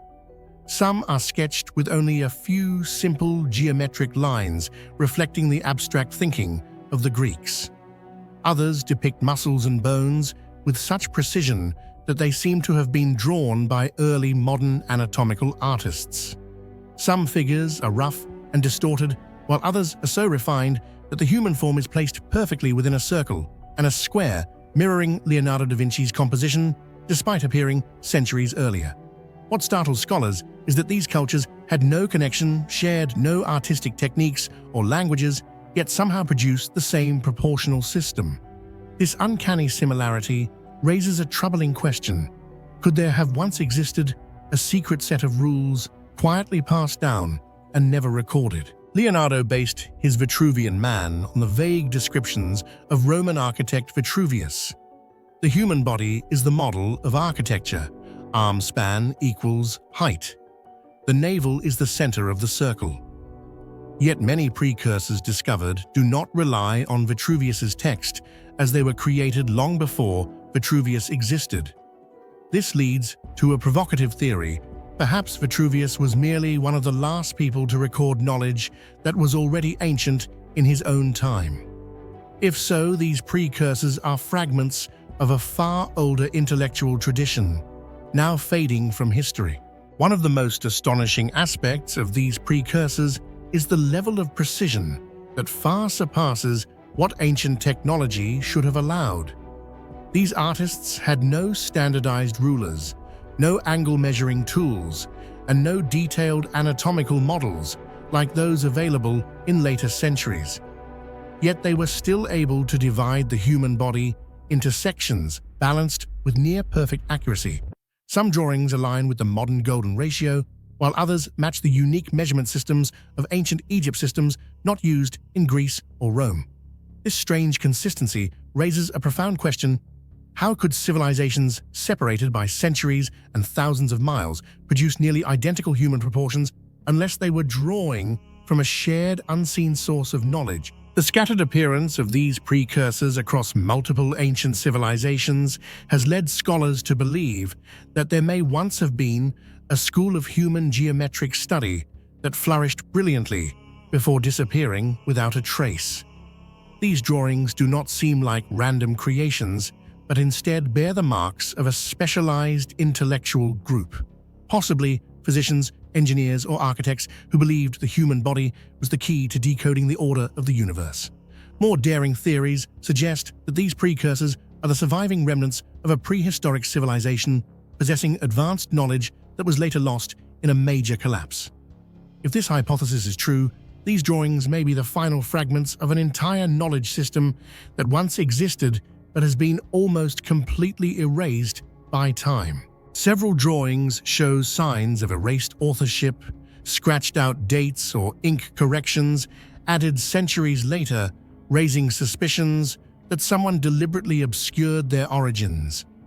It is possible that a highly detailed manuscript or carved prototype once existed, describing a complete proportional system for the human body, but vanished due to war, natural disasters, or deliberate concealment by medieval scholars. Taken together, these fragments transform Vitruvian Man precursors from simple curiosities into something far more profound. How could ancient peoples separated by vast distances, cultures, and centuries perceive the human body through the same mathematical lens? This is not merely a story of art or anatomy. It is a story of how knowledge is created, transmitted, and forgotten. Every precursor becomes a reminder that human history contains vast, empty spaces, gaps that sometimes only a drawing of a man with outstretched arms can illuminate. What makes this mystery so difficult to unravel is the undeniable paradox it presents. How could precursor drawings created across civilizations, completely separated by time, geography, and artistic style, all share the same proportional system of the human body? This cannot be a coincidence. The Egyptians used the cubit based on the length of the forearm. The Greeks relied on Euclidean ratios. The Romans described height as 8 head lengths, exactly like the Vitruvian Man. Yet when these drawings are placed side by side, they reveal nearly identical body proportions. This becomes even more astonishing, given that there is no evidence these civilizations ever exchanged knowledge, shared a common mathematical language, or used similar measurement techniques. Mathematicians argue that the probability of multiple independent cultures arriving at a unified proportional system is almost zero. This makes the hypothesis of an ancestral knowledge source, an ancient set of principles passed down through various channels, more convincing than ever. Some scholars even compare this phenomenon to the global recurrence of pyramidal architecture, megalithic structures, and star alignments found across the world, suggesting that ancient humans may once have shared a universal geometric worldview, even if all traces of it have since been erased by time. If this is true, these precursors are not merely scattered drawings, but the final fragments of a knowledge system that once spanned humanity, a system we now glimpse only through faint and perplexing remnants. Another question naturally arises: were all these precursors copied from a single much older drawing, an archetype now lost to history? The erased names, missing dates, and uneven ink corrections only deepen the suspicion. Perhaps somewhere in the ancient world, there once existed a comprehensive master diagram of human proportions, passed down, modified, and eventually forgotten.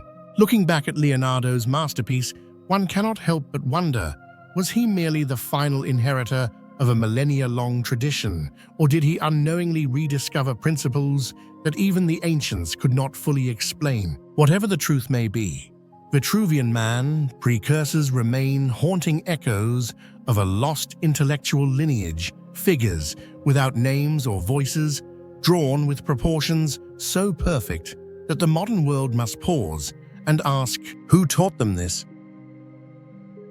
The hanging coffins tradition has long been considered one of the most unusual funeral practices ever performed by humanity. Coffins, suspended on vertical cliffs, hanging precariously at unimaginable heights, appear in China, the Philippines, Indonesia, and several scattered regions across Asia, forming a cultural mystery that science still cannot fully explain. Despite living thousands of kilometers apart with no trade routes and no shared language, these communities all chose the same way to send off their dead. They lifted them toward the sky. What do you think made distant cultures choose to hang their dead on cliff faces? Share your thoughts in the comments below. The sight of coffins clinging to sheer cliff faces always evokes a blend of the surreal and the awe-inspiring. In Sichuan and Yunnan, ancient people hammered wooden beams deep into the rock and placed coffins atop them as if they had conquered the mountain itself. In Sagada, coffins hang in mid-air on ropes or rest on fragile wooden ledges suspended above the void. In Indonesia and Papua, the dead are laid inside natural rock cavities, some stretching dozens of meters deep, forming dark corridors filled with silent remains. Though each region follows a different method, they all share the same belief: the dead must be lifted above the earth, beginning a final journey that carries the soul closer to the sky. As we delve into the techniques behind placing the coffins, the mystery only deepens. Many of the coffins were carved from massive single tree trunks, hollowed out from within, each weighing hundreds of kilograms. And yet ancient people still managed to lift them onto sheer cliff faces with no footholds, no climbing paths, positioning them in places that even modern climbers would hesitate to attempt. Some scholars believe they once built enormous wooden scaffolds. Others propose that temporary steps were carved into the rock and removed after the ritual. Still others suggest ropes braided from forest fibers were used. However, none of these theories are supported by definitive evidence.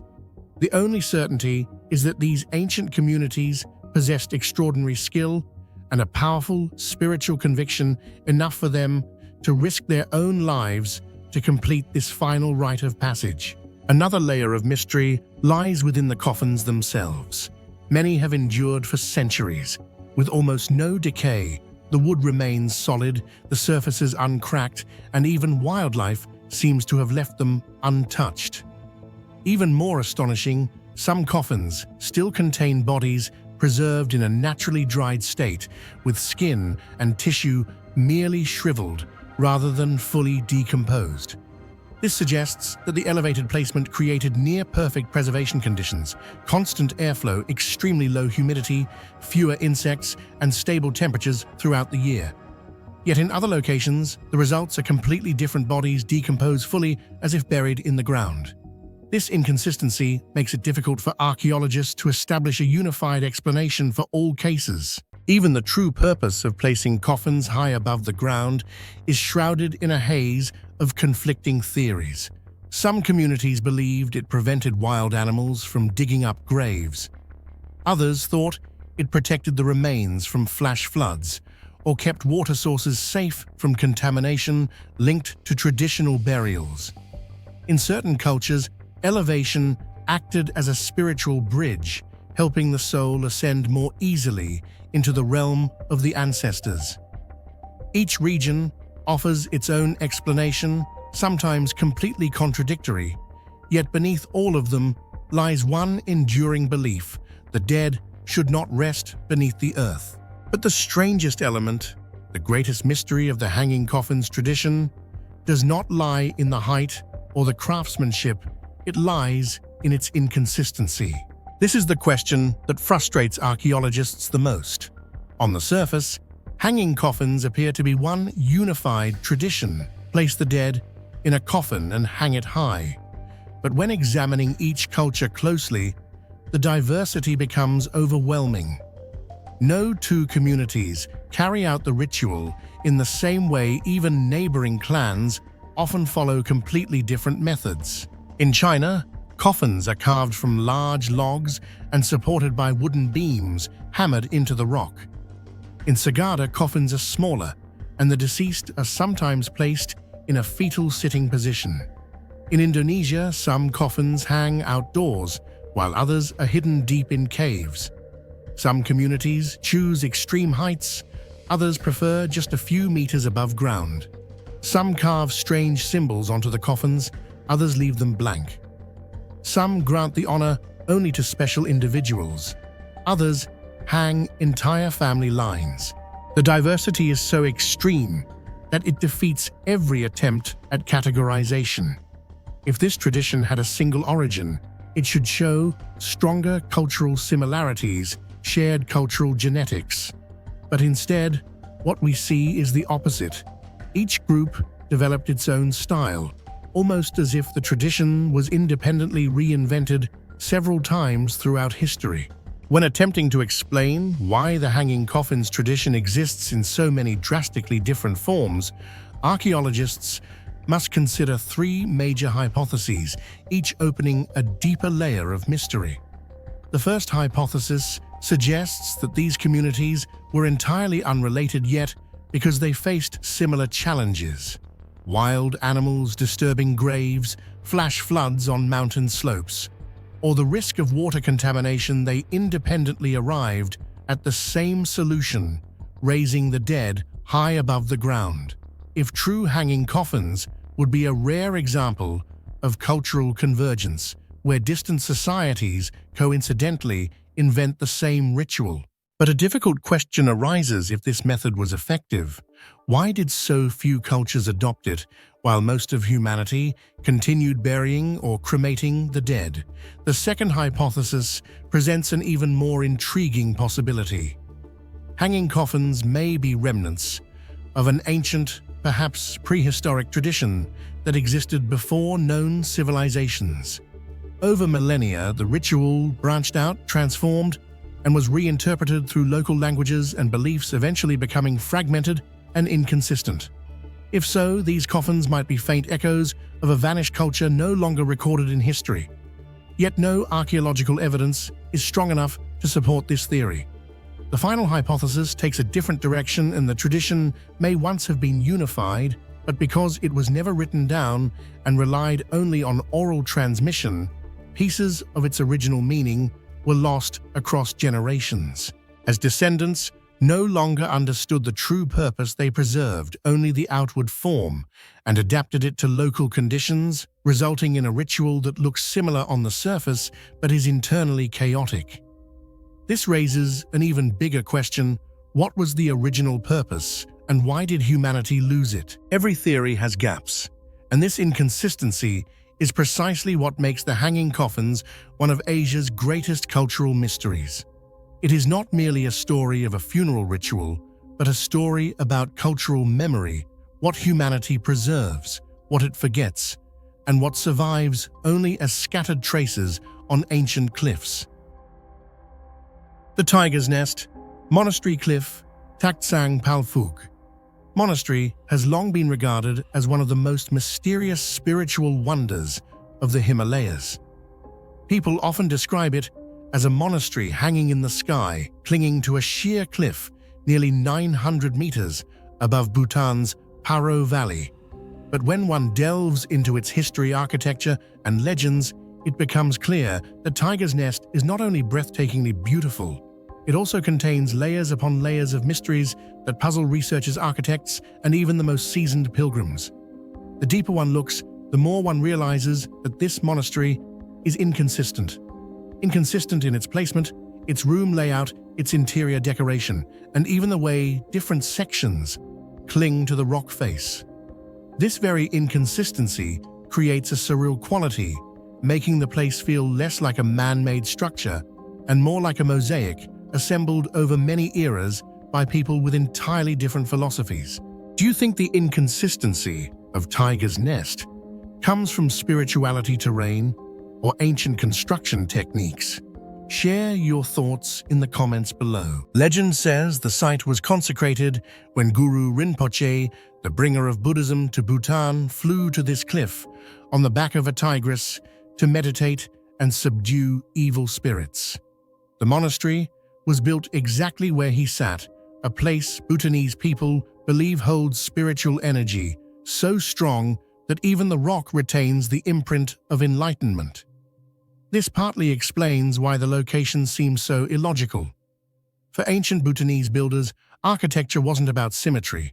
It was about placing structures exactly where the sacred energy lies, even if that meant building on a nearly impossible cliffside. And because the monastery sits on one energy point, later additions had to follow different spiritual pathways, creating a layout that never became uniform.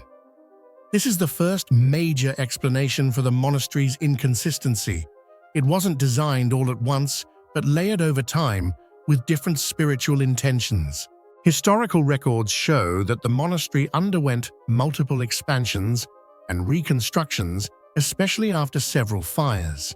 The mysterious fire of 2002 destroyed many ancient rooms, and locals insist no reasonable cause was ever found. During reconstruction, each group of craftsmen and each generation of monks rebuilt sections according to their own philosophies. Some rooms were recreated from memory, others from vague descriptions, giving Tiger's Nest the feeling of a film shot by many directors, each with a different style. Some sections are incredibly refined, others are simple. Some rooms use ancient stone fitting techniques, others use more modern wooden elements. All of this overlays onto the restrictive, fragile cliff, producing asymmetry that visitors immediately notice. Some archaeologists suggest that the terrain itself forced the monastery to be asymmetrical. The granite cliff it clings to is uneven, unpredictable, and follows no natural symmetry. Where the rock juts out, the builders placed wooden supports. Where the rock dips inward, they carved rooms. Where the ground was weak, they added pillars. Where the wind was too strong, they made structures smaller to reduce vibration. Each part was optimized for survival in an extremely hostile environment, resulting in an overall structure that feels like music constantly shifting its rhythm. Remarkably, despite its asymmetry and non-classical design, the monastery has survived for centuries, enduring earthquakes, violent winds, and harsh weather. This anti-gravity architecture raises a question. What if the inconsistency isn't a flaw, but a technical solution that allows the structure to exist in a place where it shouldn't be able to exist at all? The monastery's interior reveals the same layering. Deep inside, the ancient murals are painted with uneven, off-center compositions. Many statues sit in shadowy corners, placed in seemingly odd positions, creating an intentional sense of disorientation. Some scholars believe this was deliberate. Spiritual masters wanted visitors to confront uncertainty, a state believed to open the mind to deeper meditation. The natural cave rooms beneath the monastery are even older than the structure above, and many of them are sealed, forbidden to visitors. This leads to a second hypothesis. The monastery was built to protect the sacred caves, not the other way around. If true, then the caves are the core, and the monastery is simply the shell, naturally resulting in architectural inconsistency. Another mystery is the sacred spring that flows from the cliff just below the monastery, a tiny stream that has never run dry, regardless of drought or climate variations. Bhutanese people see it as a divine blessing, but researchers cannot determine where the water originates within the massive granite formation. It might be a deep underground source or a natural capillary system, but no survey has fully explained it. This contributes to the sense that Tiger's Nest is a place that lives on its own, breathing and functioning according to rules unique to itself. The journey to the monastery also feels otherworldly. The trail takes hours, winding through steep slopes, loose soil, and thin mountain air. But as travelers climb higher, many report a strange shift. The wind softens the atmosphere, grows eerily quiet, and the air carries an indescribable scent. Some describe an invisible pressure layer as they approach the monastery, as though stepping into a spiritual realm separate from the ordinary world. Psychologists attribute these sensations to dim yak butter lamps, altitude-low oxygen, and total silence conditions that can induce light hallucinations. But to the faithful, these sensations signify the presence of Guru Rinpoche. And this brings us back to the greatest question: why is Tiger's Nest so inconsistent? Was it built in multiple stages? Was it constrained by the terrain? Was it shaped by different spiritual philosophies across centuries? Or is it a fusion of all these factors? In truth, there is no single answer.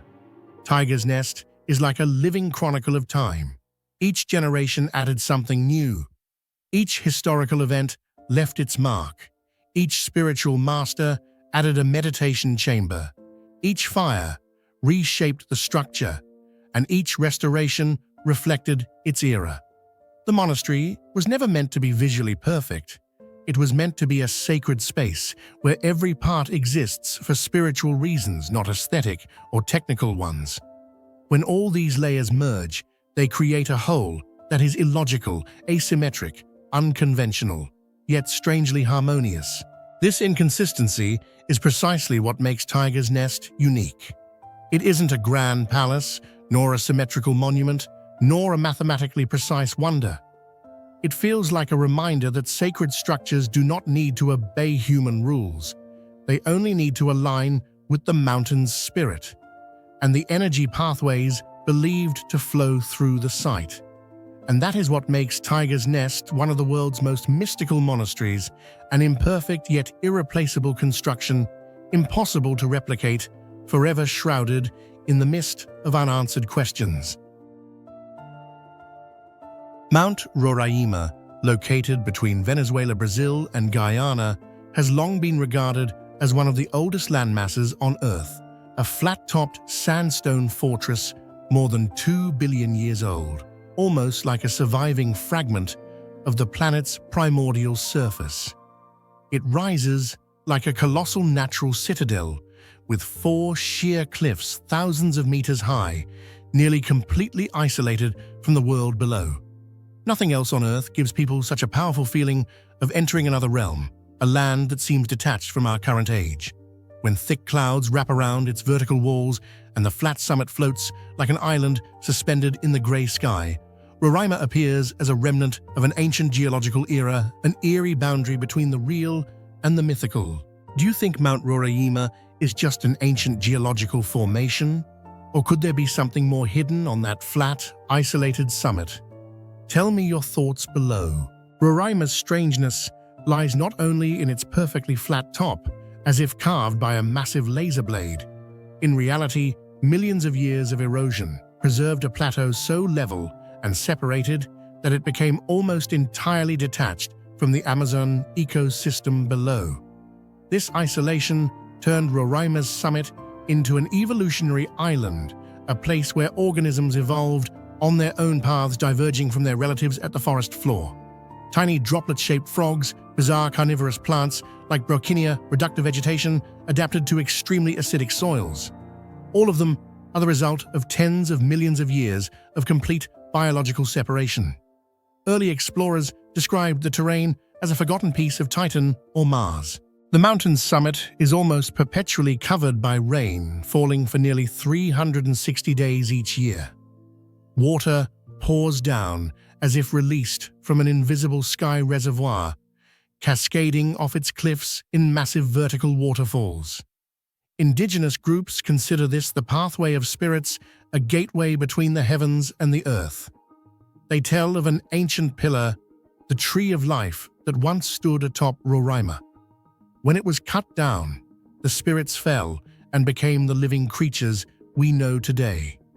These myths sound fantastical, but the mountain's bizarre appearance, seemingly severed from the sky, gives these legends an uncanny resonance.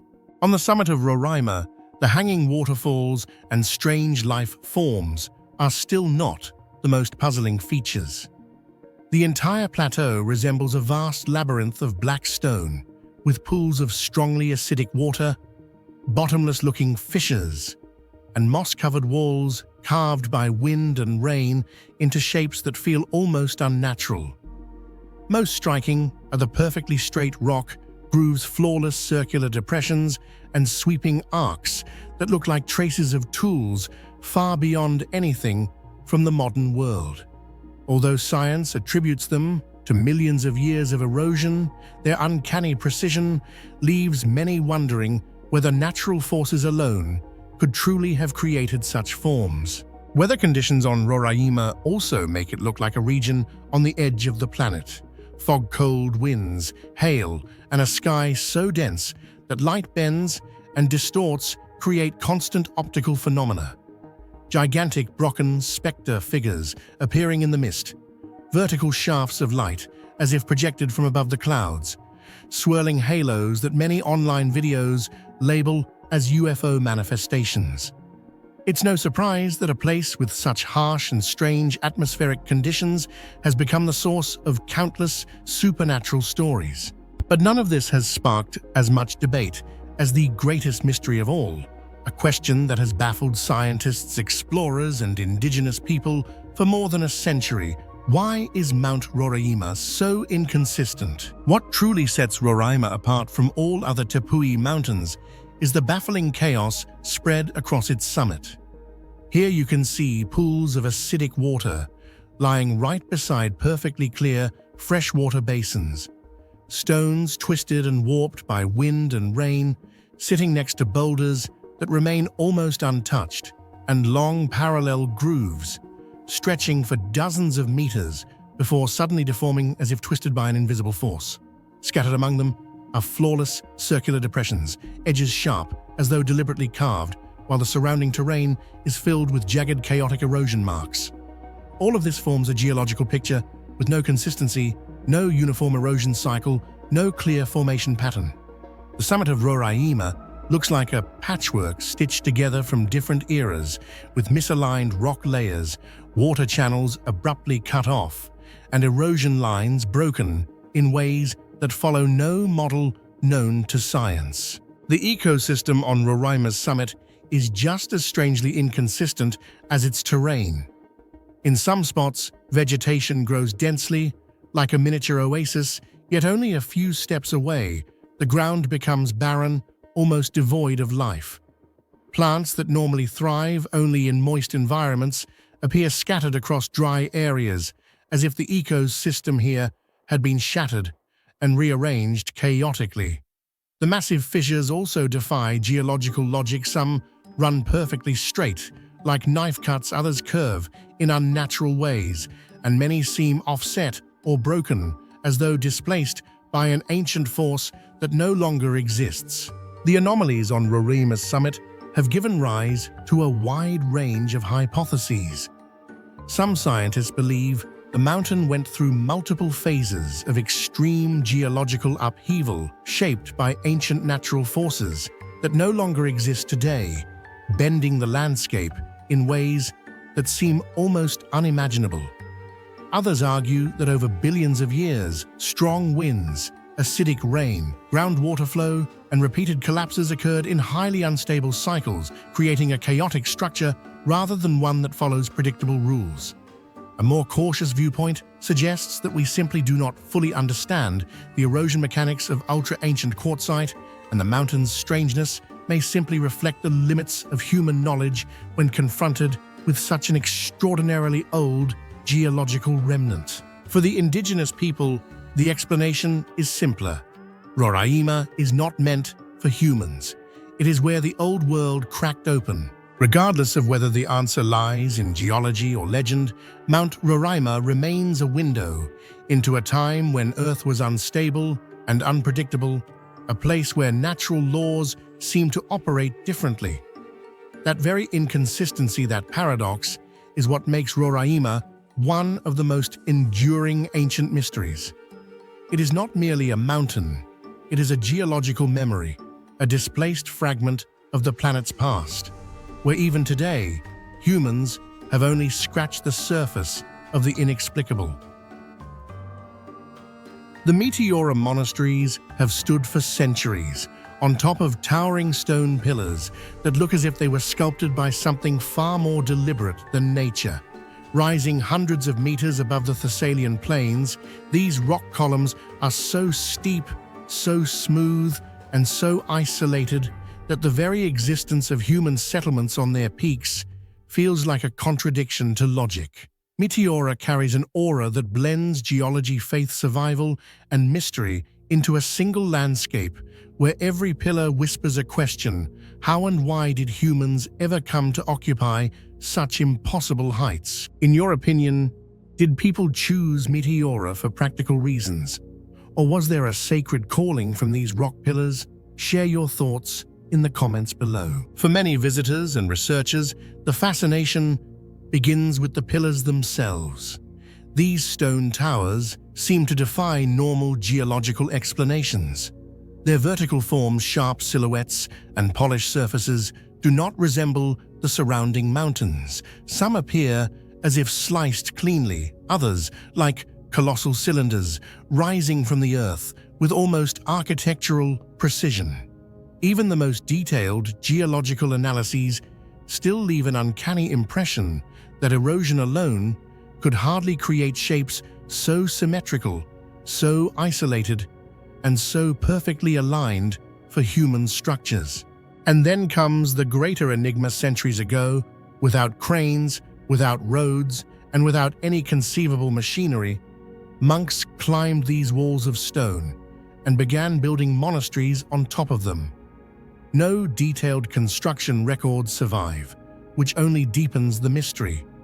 What we know is pieced together from fragments, rope ladders swinging in the wind, baskets hoisting stones, monks clinging to cliff faces with nothing more than faith and worn fingers. Some accounts mention wooden scaffolding anchored into small cracks. Others describe pulleys so primitive it seems impossible they could lift the tons of material needed for entire buildings.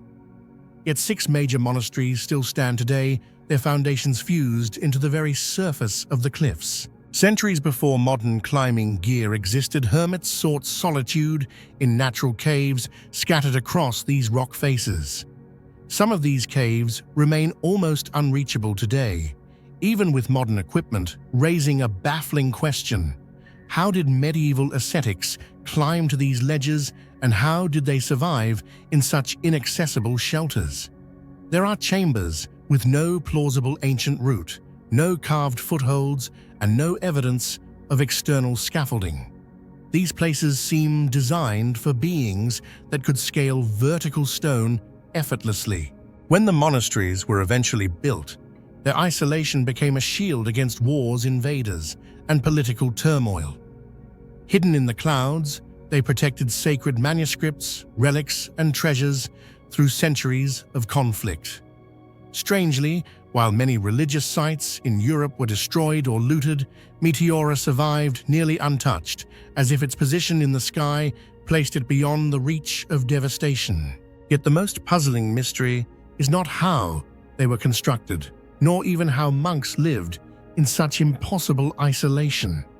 The deepest unresolved question is the striking inconsistency that defines the entire complex.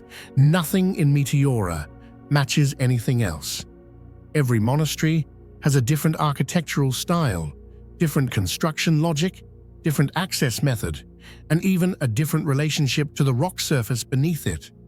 Some structures use rope baskets as the primary means of ascent, others use ladders, others use carved steps that abruptly stop midway up the cliff for reasons no scholar can fully explain. A few monasteries resemble fortresses with heavy walls and defensive designs, while others look like simple hermitages that grew organically over time.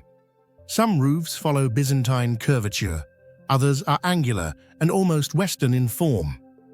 The stonework varies widely. In one place, perfect interlocking blocks; in another, irregular stones and mortar suggest a completely different school of building.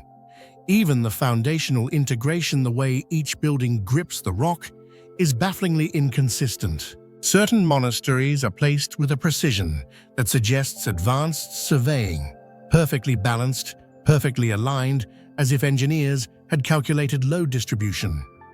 Others seem almost improvised, perched on uneven surfaces, defying gravity, but held together only by faith and centuries of weathering. Historians have proposed many explanations for this inconsistency: different building periods, multiple groups of craftsmen, incremental repairs, or simple adaptation to the irregularities of the rock. But none of these theories fully explain the magnitude of variation. How is it that structures built within the same region by communities with shared spiritual traditions ended up with architectural identities so divergent that they appear to belong to entirely different cultures? Why do some access routes look logical and sustainable, while others seem intentionally hazardous? Why would monks carve stairs into sheer cliffs only to stop them 30 meters above the ground? Why do some monasteries contain artistic motifs borrowed from distant cultures, while others strictly follow local styles? When lined up, the inconsistencies become too broad to dismiss as mere preference or practicality. Instead, they point to something more complex, a fragmented historical narrative with missing chapters. Perhaps Meteora was shaped by waves of different ascetic traditions arriving from distant lands. Perhaps political turmoil forced sudden shifts in design. Perhaps each monastery had access to different knowledge, different craftsmen, even different philosophies of isolation. Or perhaps the truth is more mystical, that the builders themselves believed the place was guided by divine signs, not by architectural rules, and so each structure manifested its own interpretation of holiness. Whatever the answer, the inconsistencies of Meteora create a paradox that scholars still struggle to resolve. This sacred landscape is not a single unified project, but a mosaic of contradictions, coherent yet incoherent, symmetrical yet chaotic, planned yet improvised. Meteora, in the end, feels less like a human settlement and more like a living archive of unanswered questions. Its pillars rise like natural cathedrals, its monasteries cling to impossible edges, and its architecture whispers fragments of history that do not align. Perhaps that is why Meteora remains one of the most mesmerizing enigmas of the ancient world. It is a place where faith conquered gravity, where solitude sculpted civilizations, and where the greatest mystery is not how it was built, but why its very essence seems intentionally, profoundly, and beautifully inconsistent.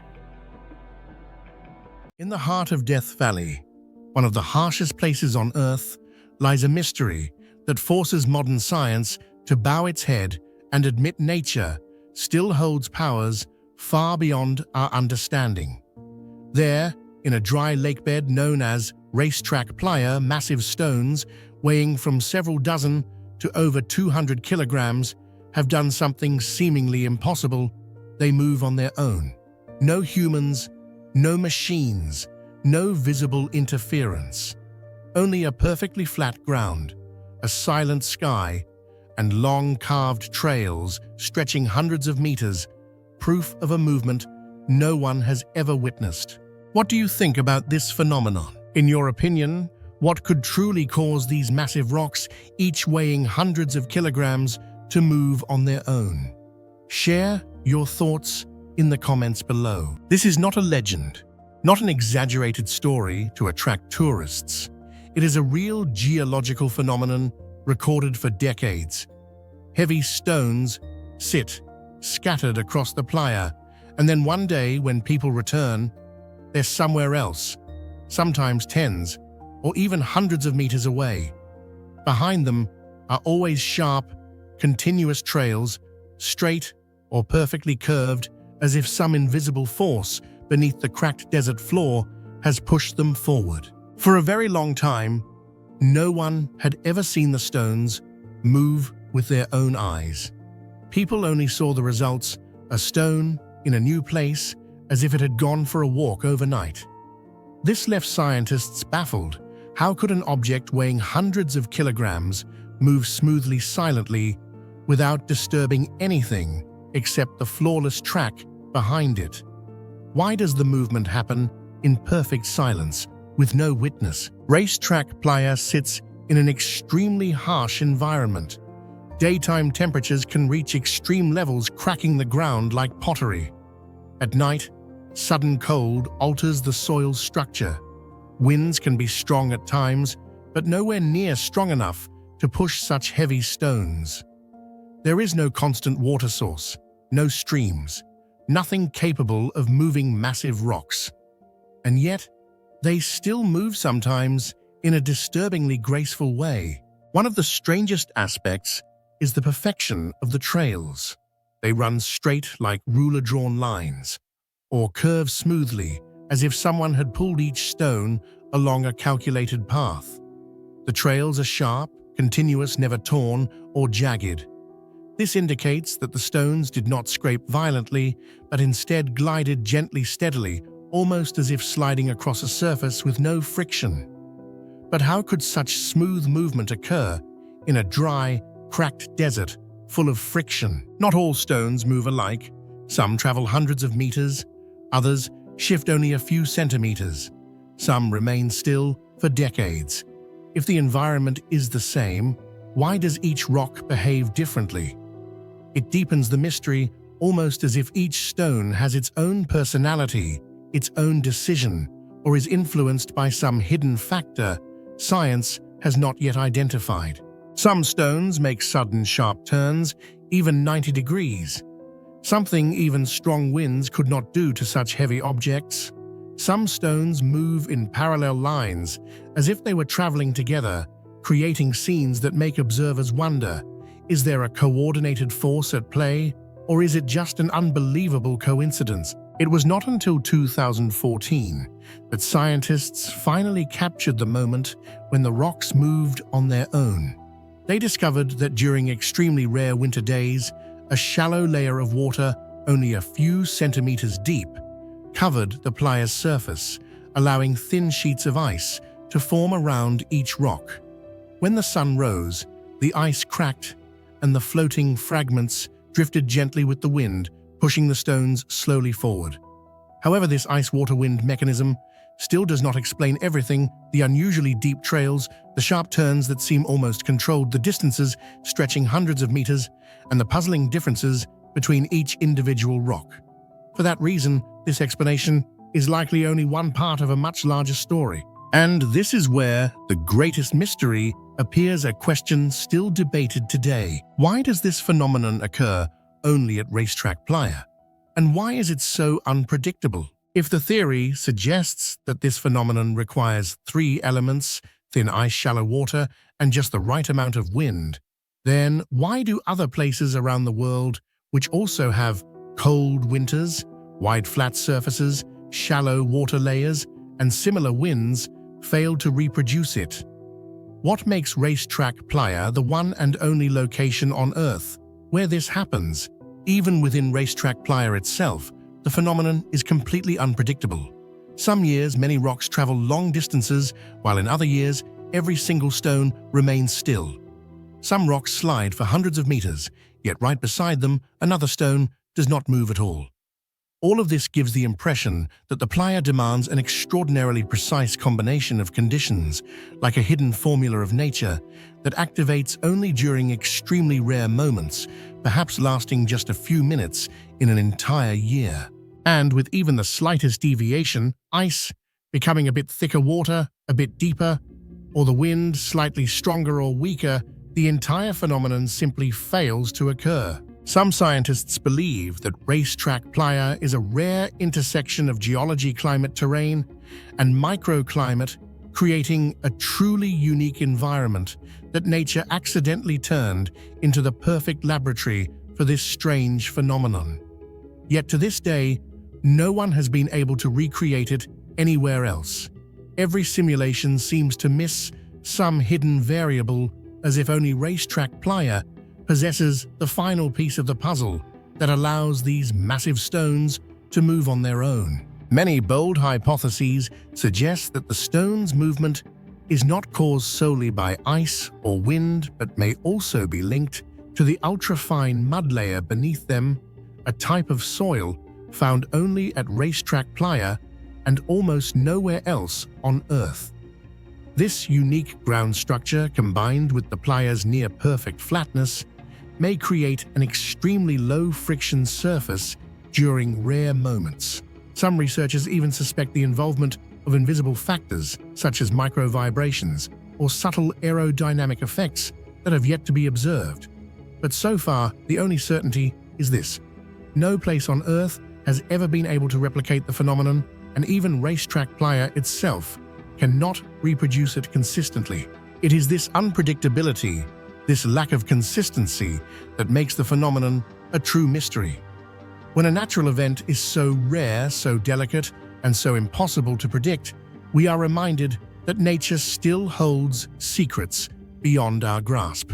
And Racetrack Playa, with its silent wandering stones, moving through cold dawns and dark nights, remains one of the world's most unique enigmas, a place where heavy stones glide as if they have a soul, a barren desert that becomes a stage for invisible motion.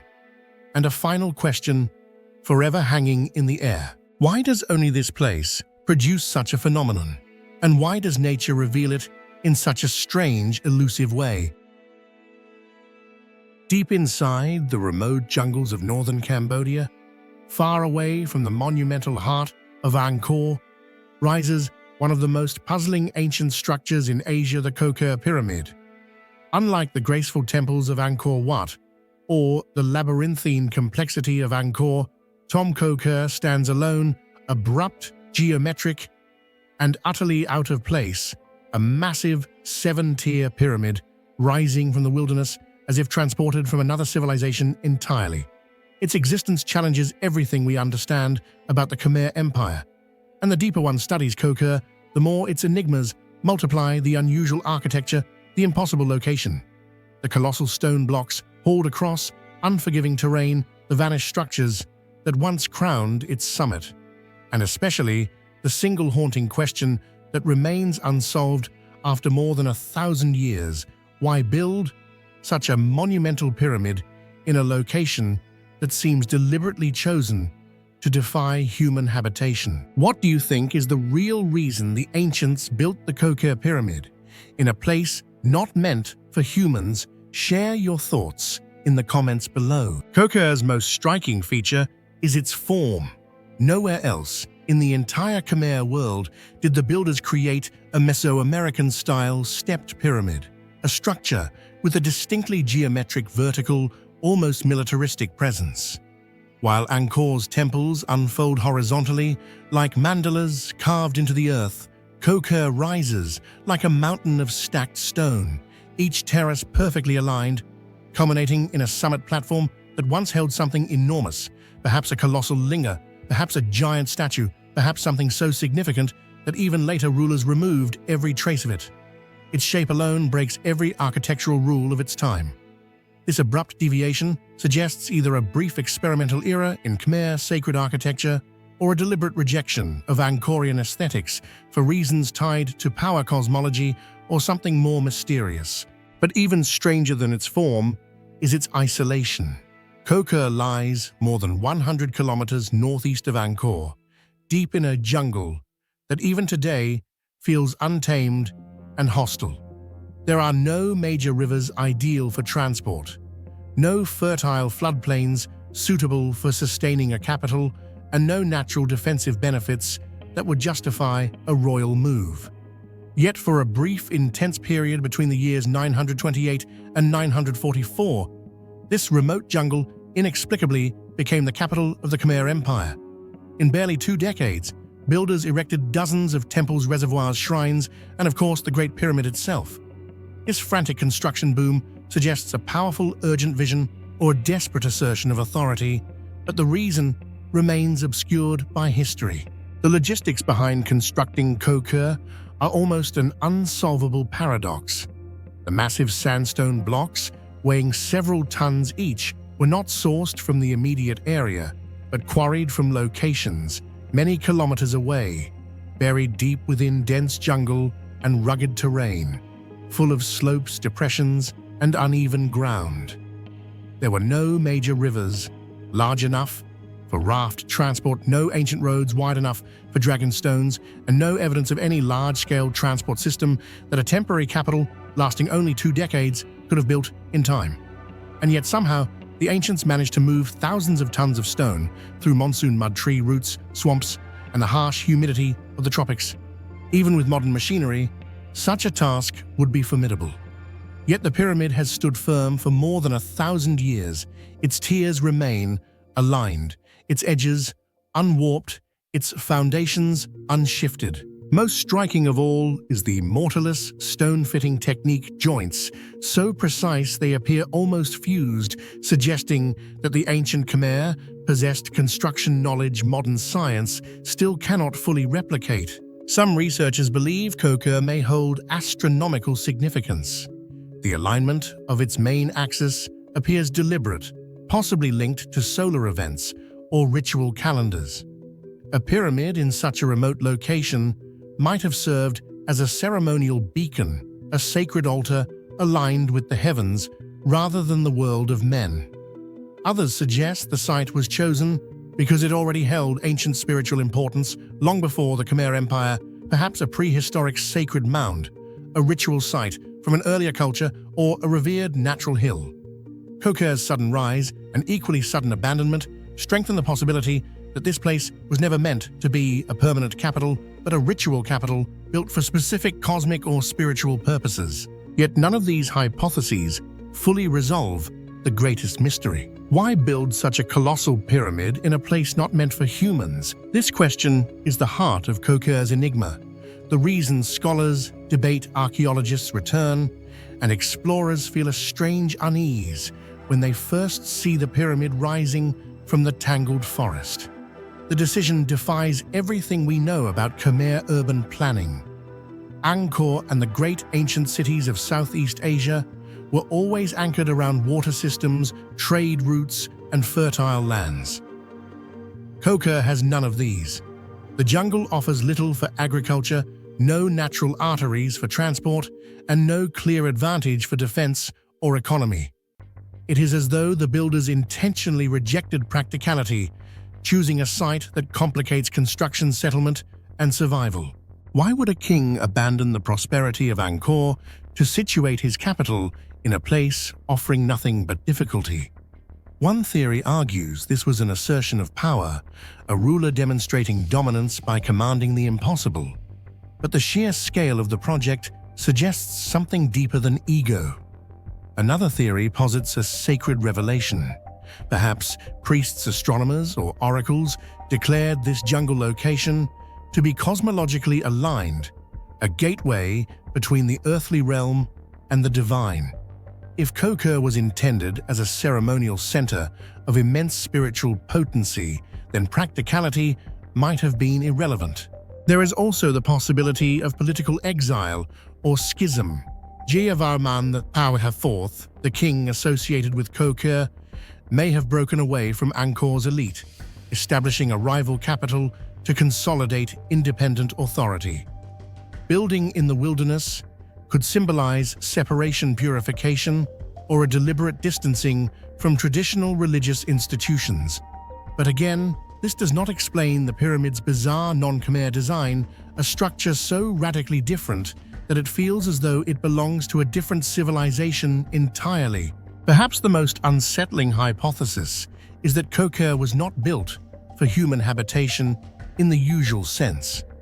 Its scale, symmetry, and orientation may reflect purposes that transcend administrative or residential needs. Was it a celestial observatory, a pilgrimage mountain, a power symbol meant to invoke fear, a spiritual ladder intended for a select priesthood rather than a city population?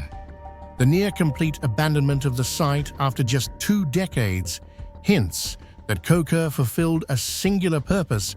Once that purpose ended, the entire capital instantly lost meaning. The disappearance of whatever structure once crowned the pyramid adds yet another layer of mystery. Some historical accounts speak of a towering linga so large that no other shrine in the Khmer world matched it.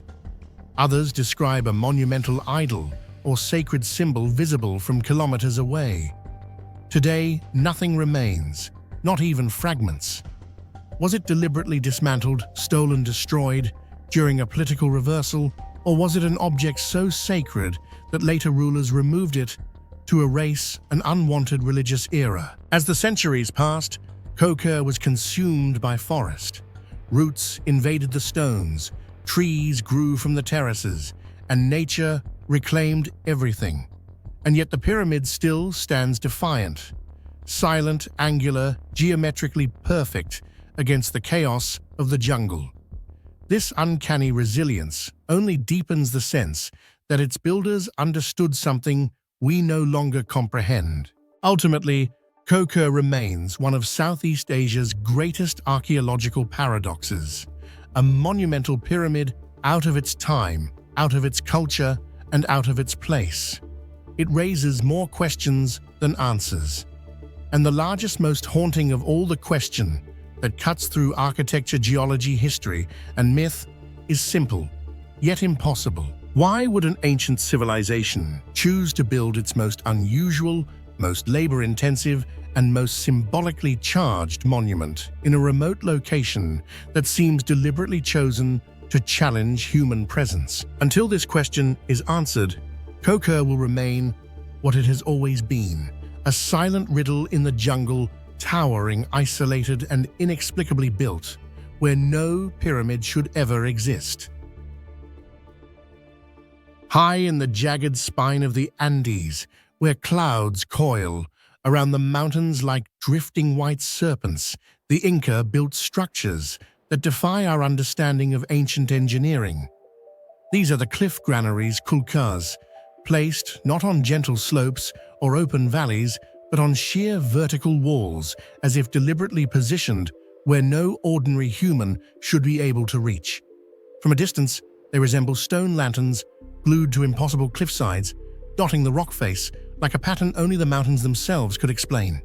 For centuries, these structures have fascinated archaeologists, climbers, engineers, and historians alike, for they seem to embody the bold spirit of a civilization that mastered mountains to an extent unmatched in the ancient world. What do you think drove the Inca to build their granaries on sheer, unreachable cliffs?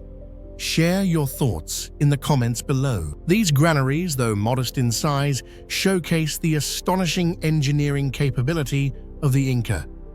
They were built from small stone blocks fitted so tightly that no mortar was needed. Yet the structures have remained durable for centuries. Some granaries are rectangular, while others are oval, but all take full advantage of the natural contours of the cliffs, as if the Inca could read every vein of the mountain. By placing them at points where cold, dry winds constantly sweep through, the Inca created a stable airflow system that kept humidity low and temperatures cool, turning the harsh climate into a natural refrigeration chamber. Thanks to this design, maize, potatoes, quinoa, and other crops could be preserved for decades without spoilage. This remarkable efficiency has led modern researchers to describe these structures as ancient refrigerators powered entirely by wind and terrain. Yet even with this knowledge, a deeper question hangs in the air. Why build them so high? Why choose locations so inaccessible that modern climbers struggle to reach them? Some granaries sit on cliffs that plunge hundreds of meters straight down. Others rest on narrow ledges, barely wide enough for a person to stand. The effort required to transport stones, food, and workers to these spots seems almost absurd by modern engineering standards. But the Inca were masters of practicality. Nothing in their empire was built without purpose. So what purpose demanded such extremity? Some scholars believe that placing the granaries on nearly inaccessible cliffs was a sophisticated security strategy employed by the Inca. During times of conflict, food was vital for survival, and these mid-cliff storage structures functioned like impregnable fortresses, where even large and powerful enemy forces could hardly reach them. The sheer vertical rock faces acted as natural defensive walls, preventing raids and helping the empire maintain stable resources. However, this theory remains incomplete, as many granaries are located in regions with little evidence of conflict. If defense were the sole purpose, why would the Inca choose so many extreme, unnecessarily dangerous locations? The climate theory suggests that the Inca deliberately positioned their granaries in the windiest locations to take full advantage of the natural environment as an optimal preservation system. In the cold, dry, high altitudes, constant mountain winds helped reduce humidity, prevent mold, and slow down decomposition.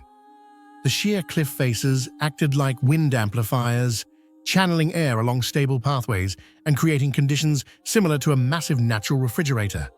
Archaeological findings show that many crops discovered in the Kulkars remain astonishingly intact, as if time had barely touched them. Yet the question lingers, if climate optimization was the only goal, why didn't the Inca choose safer, more accessible spots? There are countless windy slopes that would have been easier to build on, yet they consistently chose the most perilous cliff faces. Some researchers argue that the reason may lie in the Inca worldview. In their cosmology, mountains were sacred beings, apis living spirits that governed weather, harvest, and protection. Building granaries on their cliffs may have been an act of reverence, placing food directly under the guardianship of the mountain deities. This spiritual dimension is compelling, especially given how much Inca architecture reflects ritual intention. But again, it lacks the full answer. Spiritual reverence could have been expressed in many ways. Why choose the most dangerous architectural solution? Another hypothesis suggests that the cliff granaries served as strategic supply points along the Inca road network, which stretched for more than 40,000 kilometers. For messengers, soldiers, and laborers traveling through the high Andes, these granaries could have acted as emergency depots, providing secure food reserves protected from raids.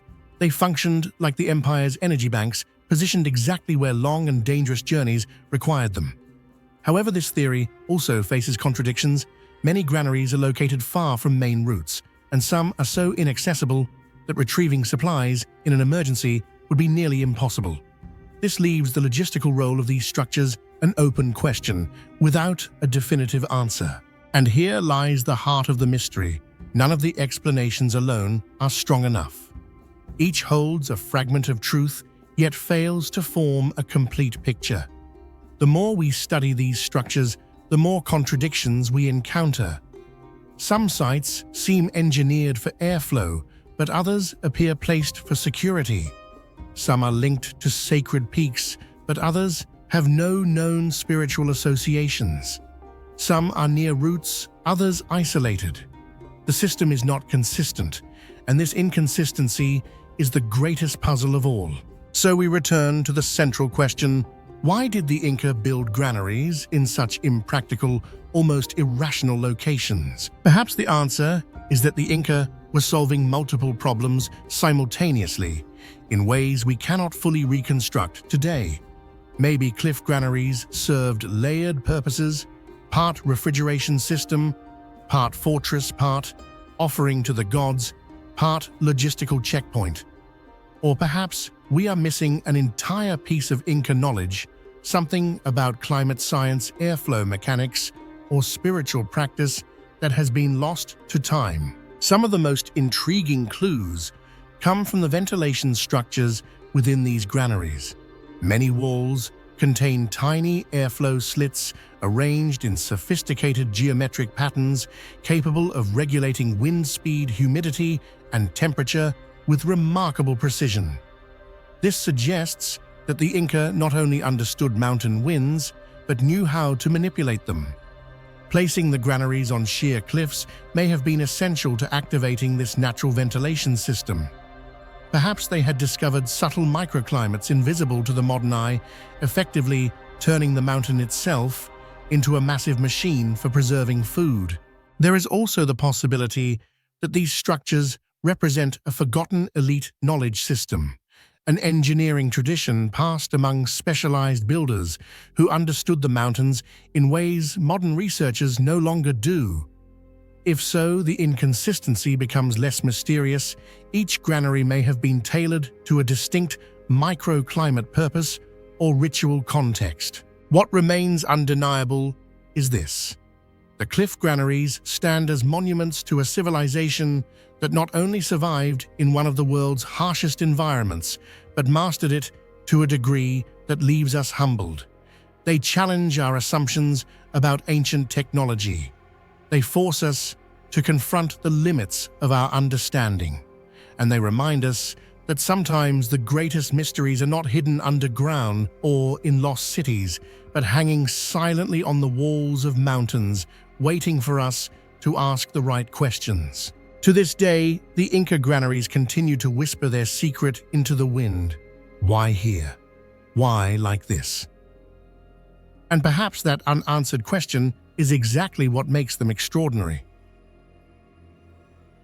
Stretching across central Mali lies one of the strangest anthropological landscapes ever recorded, the Bandiagara escarpment, extending more than 150 kilometers, with vertical walls rising up to 500 meters, standing like ancient stone fortresses cutting across the desert.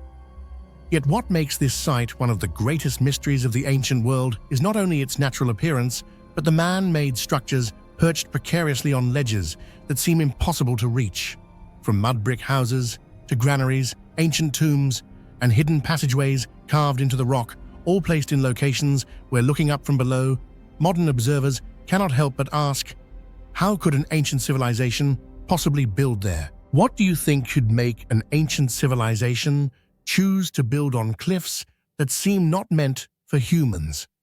Share your thoughts in the comments below. The Dogon people live in the region today, but they themselves admit that many of the structures were not built by their ancestors, but by an earlier mysterious group known as the Telem. The Telem vanished without a clear trace, leaving behind thousands of constructions, situated at heights that seem accessible only to birds. Narrow clay houses, small shrines, grain storage chambers, and especially tombs, all placed in locations that are nearly impossible to reach. No evidence of wooden ladders, scaffolding, or durable climbing tools has been found. This raises a centuries-long question. How did the Telem climb there? Even today, experienced climbers admit they cannot reach many of these spots without specialized equipment. Even more perplexing is that many of these high-altitude structures were used for extremely practical purposes. Granaries, food storage rooms, and small living spaces were built in places where daily transport of food would be nearly impossible. Carrying a single sack of millet to such heights would itself be unrealistic. So why build granaries in places that even the inhabitants could barely access? Archaeologists have attempted to explain this through theories of defense, building high to avoid predators or hostile tribes. But this theory collapses quickly. Many granaries sit at heights that are beyond any practical defensive need, and even useless, since in the event of an attack, the residents themselves would struggle to reach their own food supply. No survival strategy on Earth intentionally places all vital resources in locations impossible to reach. The ritual structures and cliffside tombs of the Telem people reveal a layer of mystery even harder to explain than the hanging dwellings. Their ancient graves were placed inside narrow rock crevices at astonishing heights, where transporting a human body weighing dozens of kilograms would have been far beyond the capability of a community without pulleys, rope systems, or permanent ladders. Under ancient conditions, such an operation was nearly impossible. Yet what shocks researchers even more is the preservation of many of the bodies dry intact and minimally decomposed, as if the Telem possessed an optimal method of positioning and treating the dead, using climate and airflow to naturally mummify them. With no writing and no sophisticated tools, the Telem somehow achieved a level of funerary knowledge and stone architecture mastery far beyond what anyone expected from a small medieval West African society. The astronomical knowledge of the Dogon is one of the mysteries that perplexes modern science the most. While many ancient cultures described the sky through easily visible constellations, Dogon traditions speak with surprising precision about the Sirius star system, including details that are completely impossible to observe with the naked eye. They describe Sirius B as an extremely small yet incredibly dense star orbiting Sirius A in a cycle of 50 years, a detail that matches modern astronomical measurements with remarkable accuracy. Some Dogon narratives even mention a potential third star, Sirius C, whose existence modern astronomers have only recently begun to speculate about. The way the Dogon describe the interaction of these stars raises an unsettling question. How could a society without telescopes, without written records, possess such exact information? The theory that they learned it from medieval Islamic traders lacks concrete evidence, while the consistency of Dogon oral tradition makes the mystery even deeper, as if this knowledge originated from a source far beyond the understanding of their time. A key part of Dogon heritage is the legend of the Nomo beings, who came from the sky, bringing order and knowledge to humanity. In rituals, the Dogon describe the Nomo as half-human, half-fish beings who descended to Earth with loud noise and blinding light. To modern science, these are mythological symbols, but to researchers exploring the intersection of myth and ancient knowledge, the Nomo raise intriguing questions about whether early human societies had contact with some advanced external source of knowledge. Another element that makes Bandiagara unique is its hidden pathways and narrow tunnels connecting many chambers. Some entrances are barely wide enough for a person to crawl through, tucked deep into rock fissures, invisible from the outside. These tunnels remain only partially explored. Many are still blocked by stones or sand. No one knows their true purpose: shelter, ritual activity, or simply internal passageways. The mystery deepens as the Dogon openly affirm that they did not build many of these passageways. Amid all these strange details, the greatest unanswered question remains: why build in places not meant for human habitation? Why would any civilization choose the most impossible locations for house granaries and tombs? Why create a lifestyle drastically harder than necessary when flat ground lies just below what compelled the Telem and later the Dogon to anchor their lives to places that even modern climbing technology struggles to reach? The defense hypothesis falls short. The religious ritual hypothesis cannot explain the granaries and homes. Environmental explanations avoiding floods, predators don't fit, as the region is a dry plateau. Some suggest the Telem may have been smaller, lighter, or used temporary scaffolding now lost to time, but none of these theories explain the vast scale of extremely inaccessible structures stretching across hundreds of kilometers. Some anthropologists propose a more radical idea: the architecture may have been built during a different geological phase when access routes existed but collapsed over time. However, geological evidence is insufficient. Another symbolic hypothesis suggests the telem intentionally built close to the sky to honor spiritual beings or the star Sirius. Yet this too fails to explain everyday buildings. Across world archaeology, few architectural sites generate such intense why there questions. Inca cliff houses in Peru have stairways.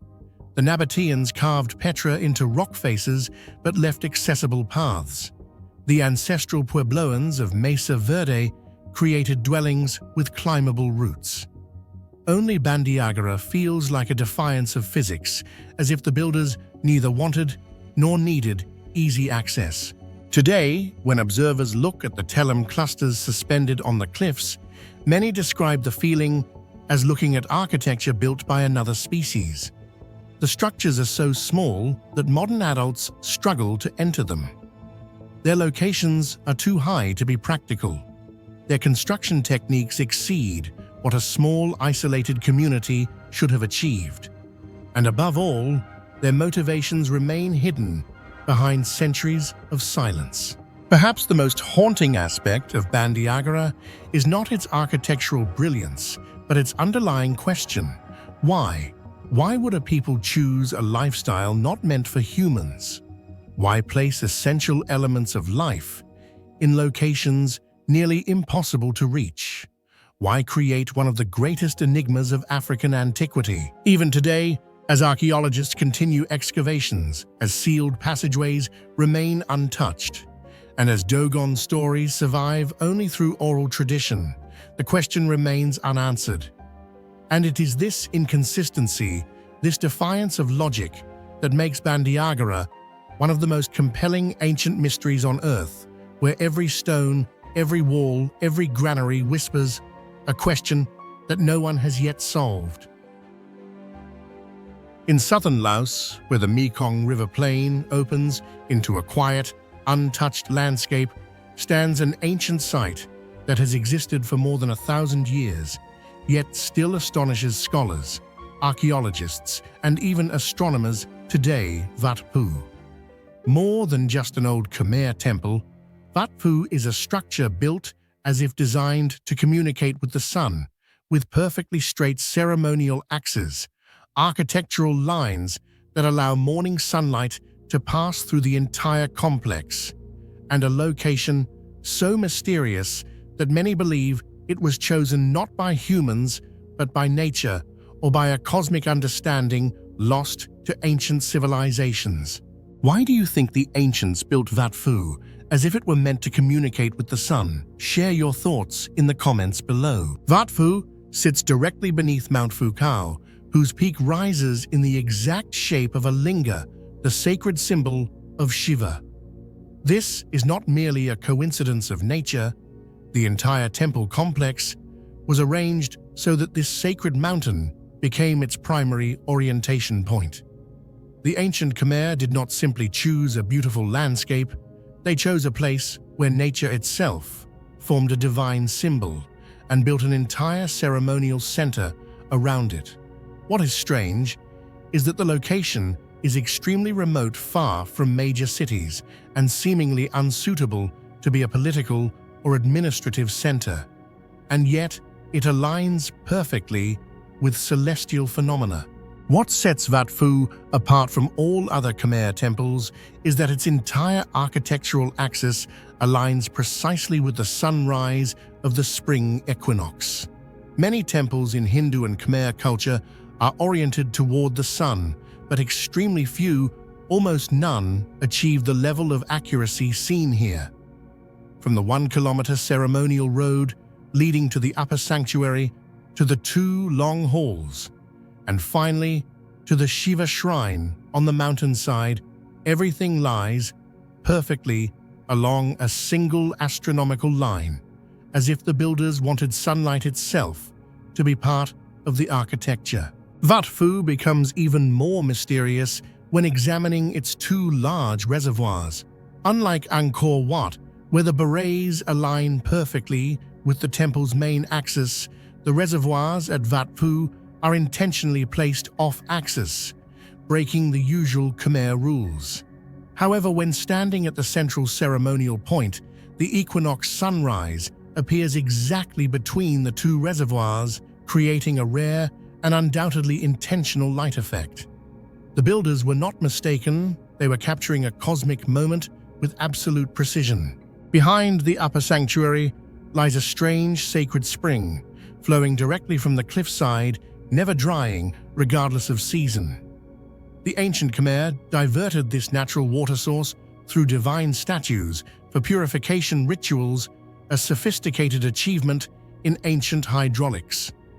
Combined with the temple's solar alignment, this suggests that Wat Phou was not merely a temple, but perhaps a cosmic station, connecting humans, the heavens, the mountain, and water, a form of early Hindu ritual center whose meanings are now almost entirely lost. Near the temple are two naturally occurring stones shaped like animals, one like an elephant, the other a crocodile.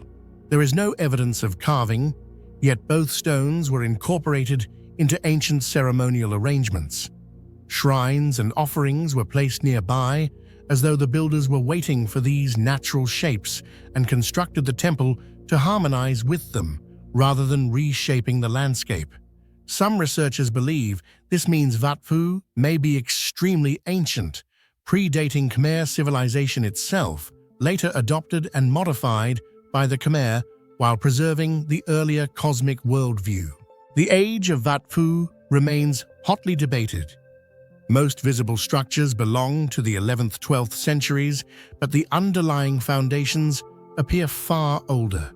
Several large stones do not match Khmer architectural style and resemble pre-Indianized indigenous cultures.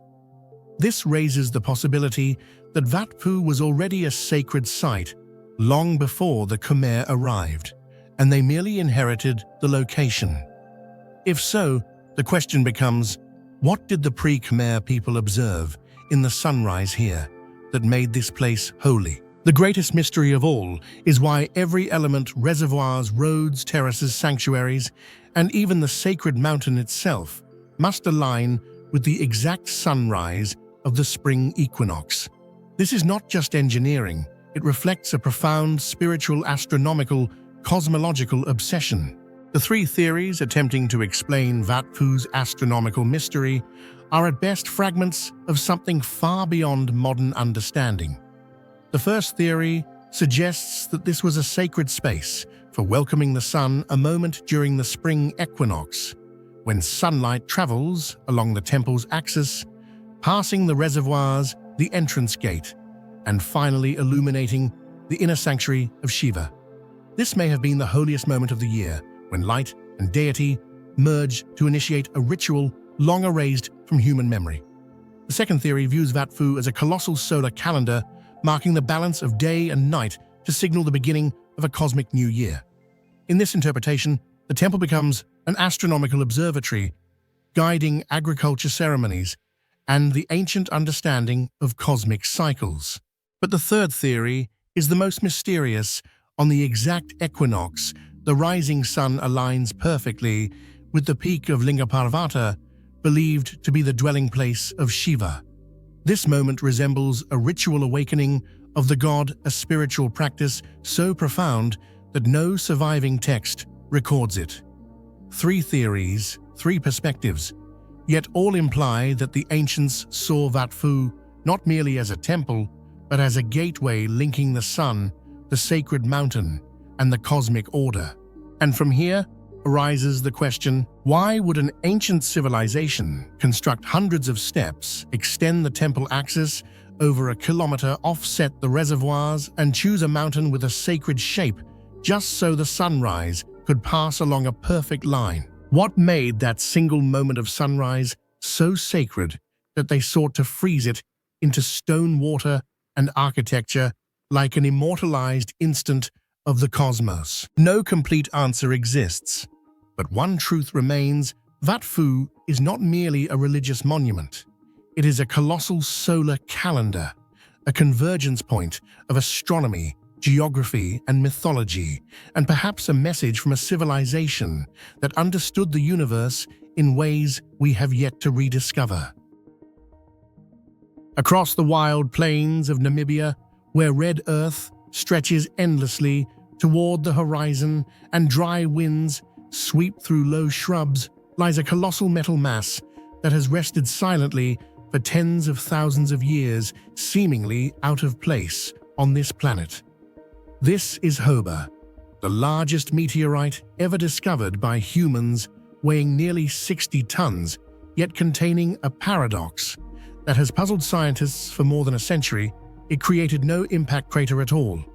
A metal object of such size falling from space at tens of thousands of kilometers per hour should have ripped open the ground and left behind a massive crater. But Hoba is different. It lies there, flat silent, as if someone gently placed it on the surface. And from here, the story of its origin becomes one of the greatest mysteries in planetary science. So, what do you think? Is Hoba a natural cosmic fragment or something far stranger? Share your thoughts in the comments below. When a farmer discovered Hoba in 1920, he had no idea what he had just uncovered. A cold, immovable slab of metal with an unusually flat surface. When scientists arrived, the first thing they noticed was its abnormal shape. Most meteorites are distorted, cracked, or broken upon passing through the atmosphere. Yet Hoba resembles a forged metal plate. Two large, relatively flat faces, squared edges, a surface seemingly smoothed by some force not typically found in nature. Many hypotheses have been proposed, but none can fully explain such a too-perfect shape. The metallic composition of Hoba is not only unusual, but also raises a series of questions that challenge our current understanding of meteorites. Containing 84% iron, 16% nickel, and traces of cobalt, Hoba's structure closely matches that of the cores of early protoplanets formed during the chaotic infancy of the solar system. This has led many scientists to suspect that it may be a fragment of a protoplanet completely destroyed in an ancient cosmic collision. Yet Hoba's perfection contradicts the violence of such a scenario. It shows no deep fractures, no structural distortion, and retains an almost perfectly flat, slab-like form, despite having traveled through space for millions of years. While other much larger iron meteorites have crashed into Earth only to shatter or deform heavily, Hoba survived nearly intact, as if this metal had been created or processed under conditions entirely different from any natural mechanism we know. This contradiction makes the true origin of Hoba more difficult to explain than ever.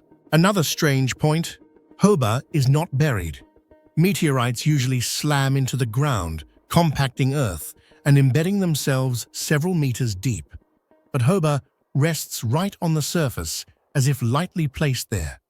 There are no signs of disturbed soil, no uplifted sediment, no impact marks, no drag traces. This soft landing has led some researchers to theorize that Hoba decelerated unusually during atmospheric entry, almost gliding down rather than plunging like typical meteorites. But for a 60-ton mass to slow enough to avoid creating a crater, it would need a highly unique shape to disperse force efficiently. And conveniently, Hoba does have an unusually flat shape. Some propose that a meteorite can become flat if melted during travel through space and later cooled. But achieving the extreme flatness seen in Hoba, almost like a metal slab, would require unimaginable temperatures and pressures. Others suggest Hoba was once part of a larger body that collided violently in space, splitting into plate-like fragments. But if that were true, there should be fracture marks. There are none. Its surface is smooth, seamless, almost free of structural cracks. This makes Hoba a truly one-of-a-kind meteorite in the entire world. But even shape, composition, and landing anomalies are not the most confusing parts. A bigger problem remains: no one knows when Hoba actually fell. Based on oxidation, scientists estimate it arrived at least 80,000 years ago, but there are no sediment layers indicating an impact event. It is as if it has always been there. all attempts to reconstruct its timeline lead to vague, inconclusive results. A massive object from space that leaves no historical trace. This has led some to believe Hoba's fall may have occurred under entirely different geological or climatic conditions that erased its historical footprint in ways we cannot yet understand. The area around Hoba contains other mysteries. Some magnetic field measurements show slight disturbances in the surrounding soil, as though affected for a long time by a massive iron object. This makes sense. 60 tons of metal should influence local magnetism. But the odd part is that the disturbance is extremely localized, far more concentrated than expected from such a large metallic mass. It is almost as if Hoba's magnetic field doesn't behave like ordinary iron at all. The indigenous people of Namibia once regarded Hoba as sacred. There are no signs that they ever tried to mine or move it. Highly unusual, considering that a natural iron mass of such size would have been immensely valuable before modern metallurgy.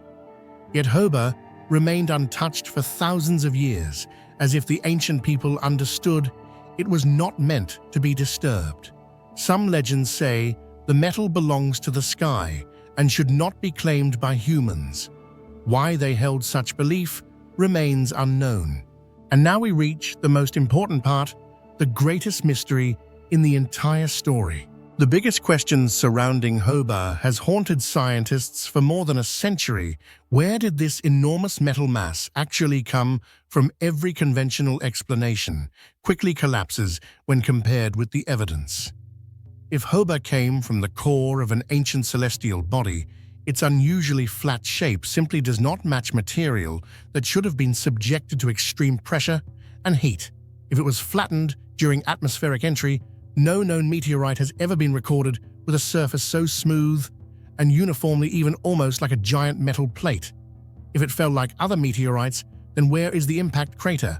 And if humans had ever shaped it, why is there not a single cut mark or tool scratch anywhere on its surface? Even if we assume it has lain there for tens of thousands of years, the surrounding sediment layers show no consistent geological history to support that timeline. Because of these contradictions, three major theories have been proposed. The first suggests that Hoba is a fragment of a protoplanet destroyed in an ancient cosmic collision, a theory that fits its metallic composition but fails to explain why the meteorite shows no deformation from hitting Earth's surface. The second suggests that Hoba was compressed into a plate-like form during a violent collision in space. Yet if that were true, it should display clear fracture marks which are entirely absent. And finally, the most controversial theory proposes that Hoba did not fall at all, but landed, implying that it could be a fragment of an artificial structure in space, perhaps a shield plate, a section of a spacecraft hull, or some ancient device drifting through the cosmos for millions of years. Although there is no direct evidence for this idea, supporters argue that no natural object exhibits so many contradictory traits at once. Even though mainstream science rejects the artificial object hypothesis, Hoba continues to defy every physical and astronomical model we have.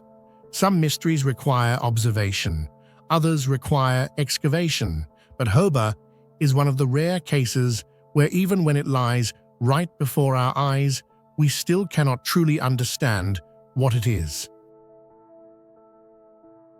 From the outside, Texas's Devil's Sinkhole appears to be nothing more than a deep black pit, carved into a barren limestone landscape.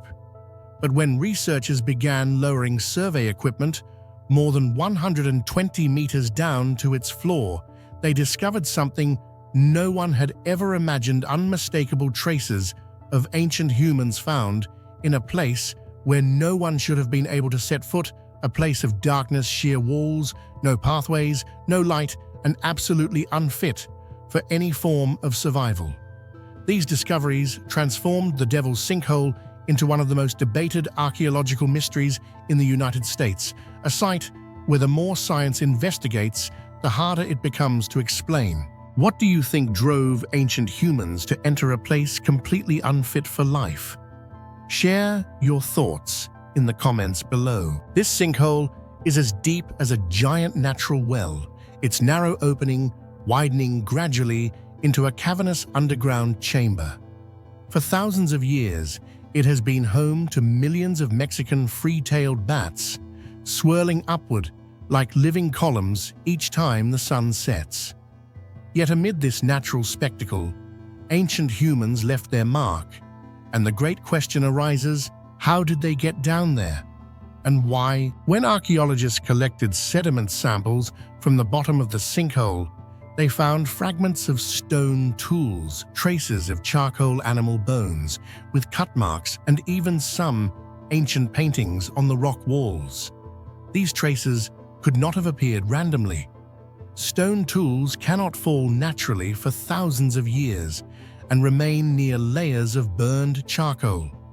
Cut marks on animal bones are not made by animals, and charcoal evidence of fire could not form on its own in a pitch-dark, damp, extremely inaccessible environment.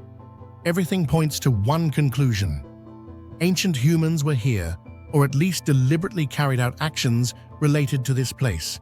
What is even more perplexing is that no access route exists, no wooden ladders, no footpaths, no safe footholds on the walls. If ancient people ever climbed down or reached the bottom, they must have possessed climbing or stoneworking techniques we have never seen at any other site from the same era. However, there is absolutely no evidence of such techniques. No carved holds, no remains of wooden beams, no supporting structures of any kind. Only the presence of humans and fire at a location meant for bats and nothing else. Some scholars suggest that perhaps humans never climbed down at all, but instead threw offerings, ritual objects, or animal carcasses into the pit as part of religious ceremonies. This idea seems reasonable until researchers found stone tools in places where objects could not have landed if simply thrown from above. The tools were found pressed against vertical walls in positions where a thrown object would have shattered completely on impact. Instead, they appear almost placed there. The charcoal and cut-mark bones likewise suggest direct human presence, not ritual debris tossed from the surface. Fossil and sediment analysis shows that human activity here may have occurred across thousands of years during the North American Archaic period. Yet the reason they came remains completely unknown. There is no water inside the pit, no food resources, no shelter, no practical benefit for survival. This is not a place to live, hunt, or store supplies. So what drew them into this deep, dark, dangerous void? When anthropologists studied the legends of indigenous tribes, such as the Tonkawa, Lipan, Apache, and Comanche, they found that the sinkhole was considered a gateway to the underworld, a place where spirits passed after leaving the mortal realm. Some ancient rituals describe dropping offerings, food, or animal remains into places believed to open into the other side. Yet these stories only explain throwing things down, not the direct human traces at the bottom. The presence of charcoal is especially puzzling. To create fire, people would have needed to carry drywood fire-making tools and endure smoke trapped in the confined space, an extremely uncomfortable and unsustainable situation. So why is charcoal embedded in ancient sediment? If people truly climbed down, they willingly entered a brutally harsh environment for a purpose that no one today can determine. Moreover, the sinkhole's location offers no convenience at all. It is far from any known ancient travel routes, far from water sources, far from any recognized settlement areas. Why would ancient humans travel so far across harsh prehistoric Texas landscapes just to reach a dangerous pit and then somehow descend into its depths? Such behavior goes completely against survival logic. This is why the central question, and the greatest mystery remains unanswered to this day. Why did ancient humans come to a place entirely not meant for humans? They did not come to live, nor to hunt, nor to shelter, nor to seek water, nor to make tools, nor even to rest. So what was the purpose? Was this a secret ceremonial site, used only for rituals we still do not understand, or a sacred point where ancient people believed they could communicate with the other world? Could it have been a forbidden zone, accessible only to shamans or tribal leaders, or did ancient humans possess a lost climbing technique unknown to us today? Or is it something much larger, something tied to a belief system we have never seen at any other archaeological site? The Devil's Sinkhole still stands deep, like a symbol of eternal darkness, holding secrets no living person can recount. Every layer of soil, every stone tool, every fragment of bone at its bottom serves as a reminder that ancient humans once did something here, something significant enough to risk their lives. And until the truth is uncovered, this sinkhole will remain one of the most haunting archaeological enigmas in the Americas, a place nature clearly never intended for humans, yet a place ancient people deliberately sought out for reasons forever lost to the shadows of time.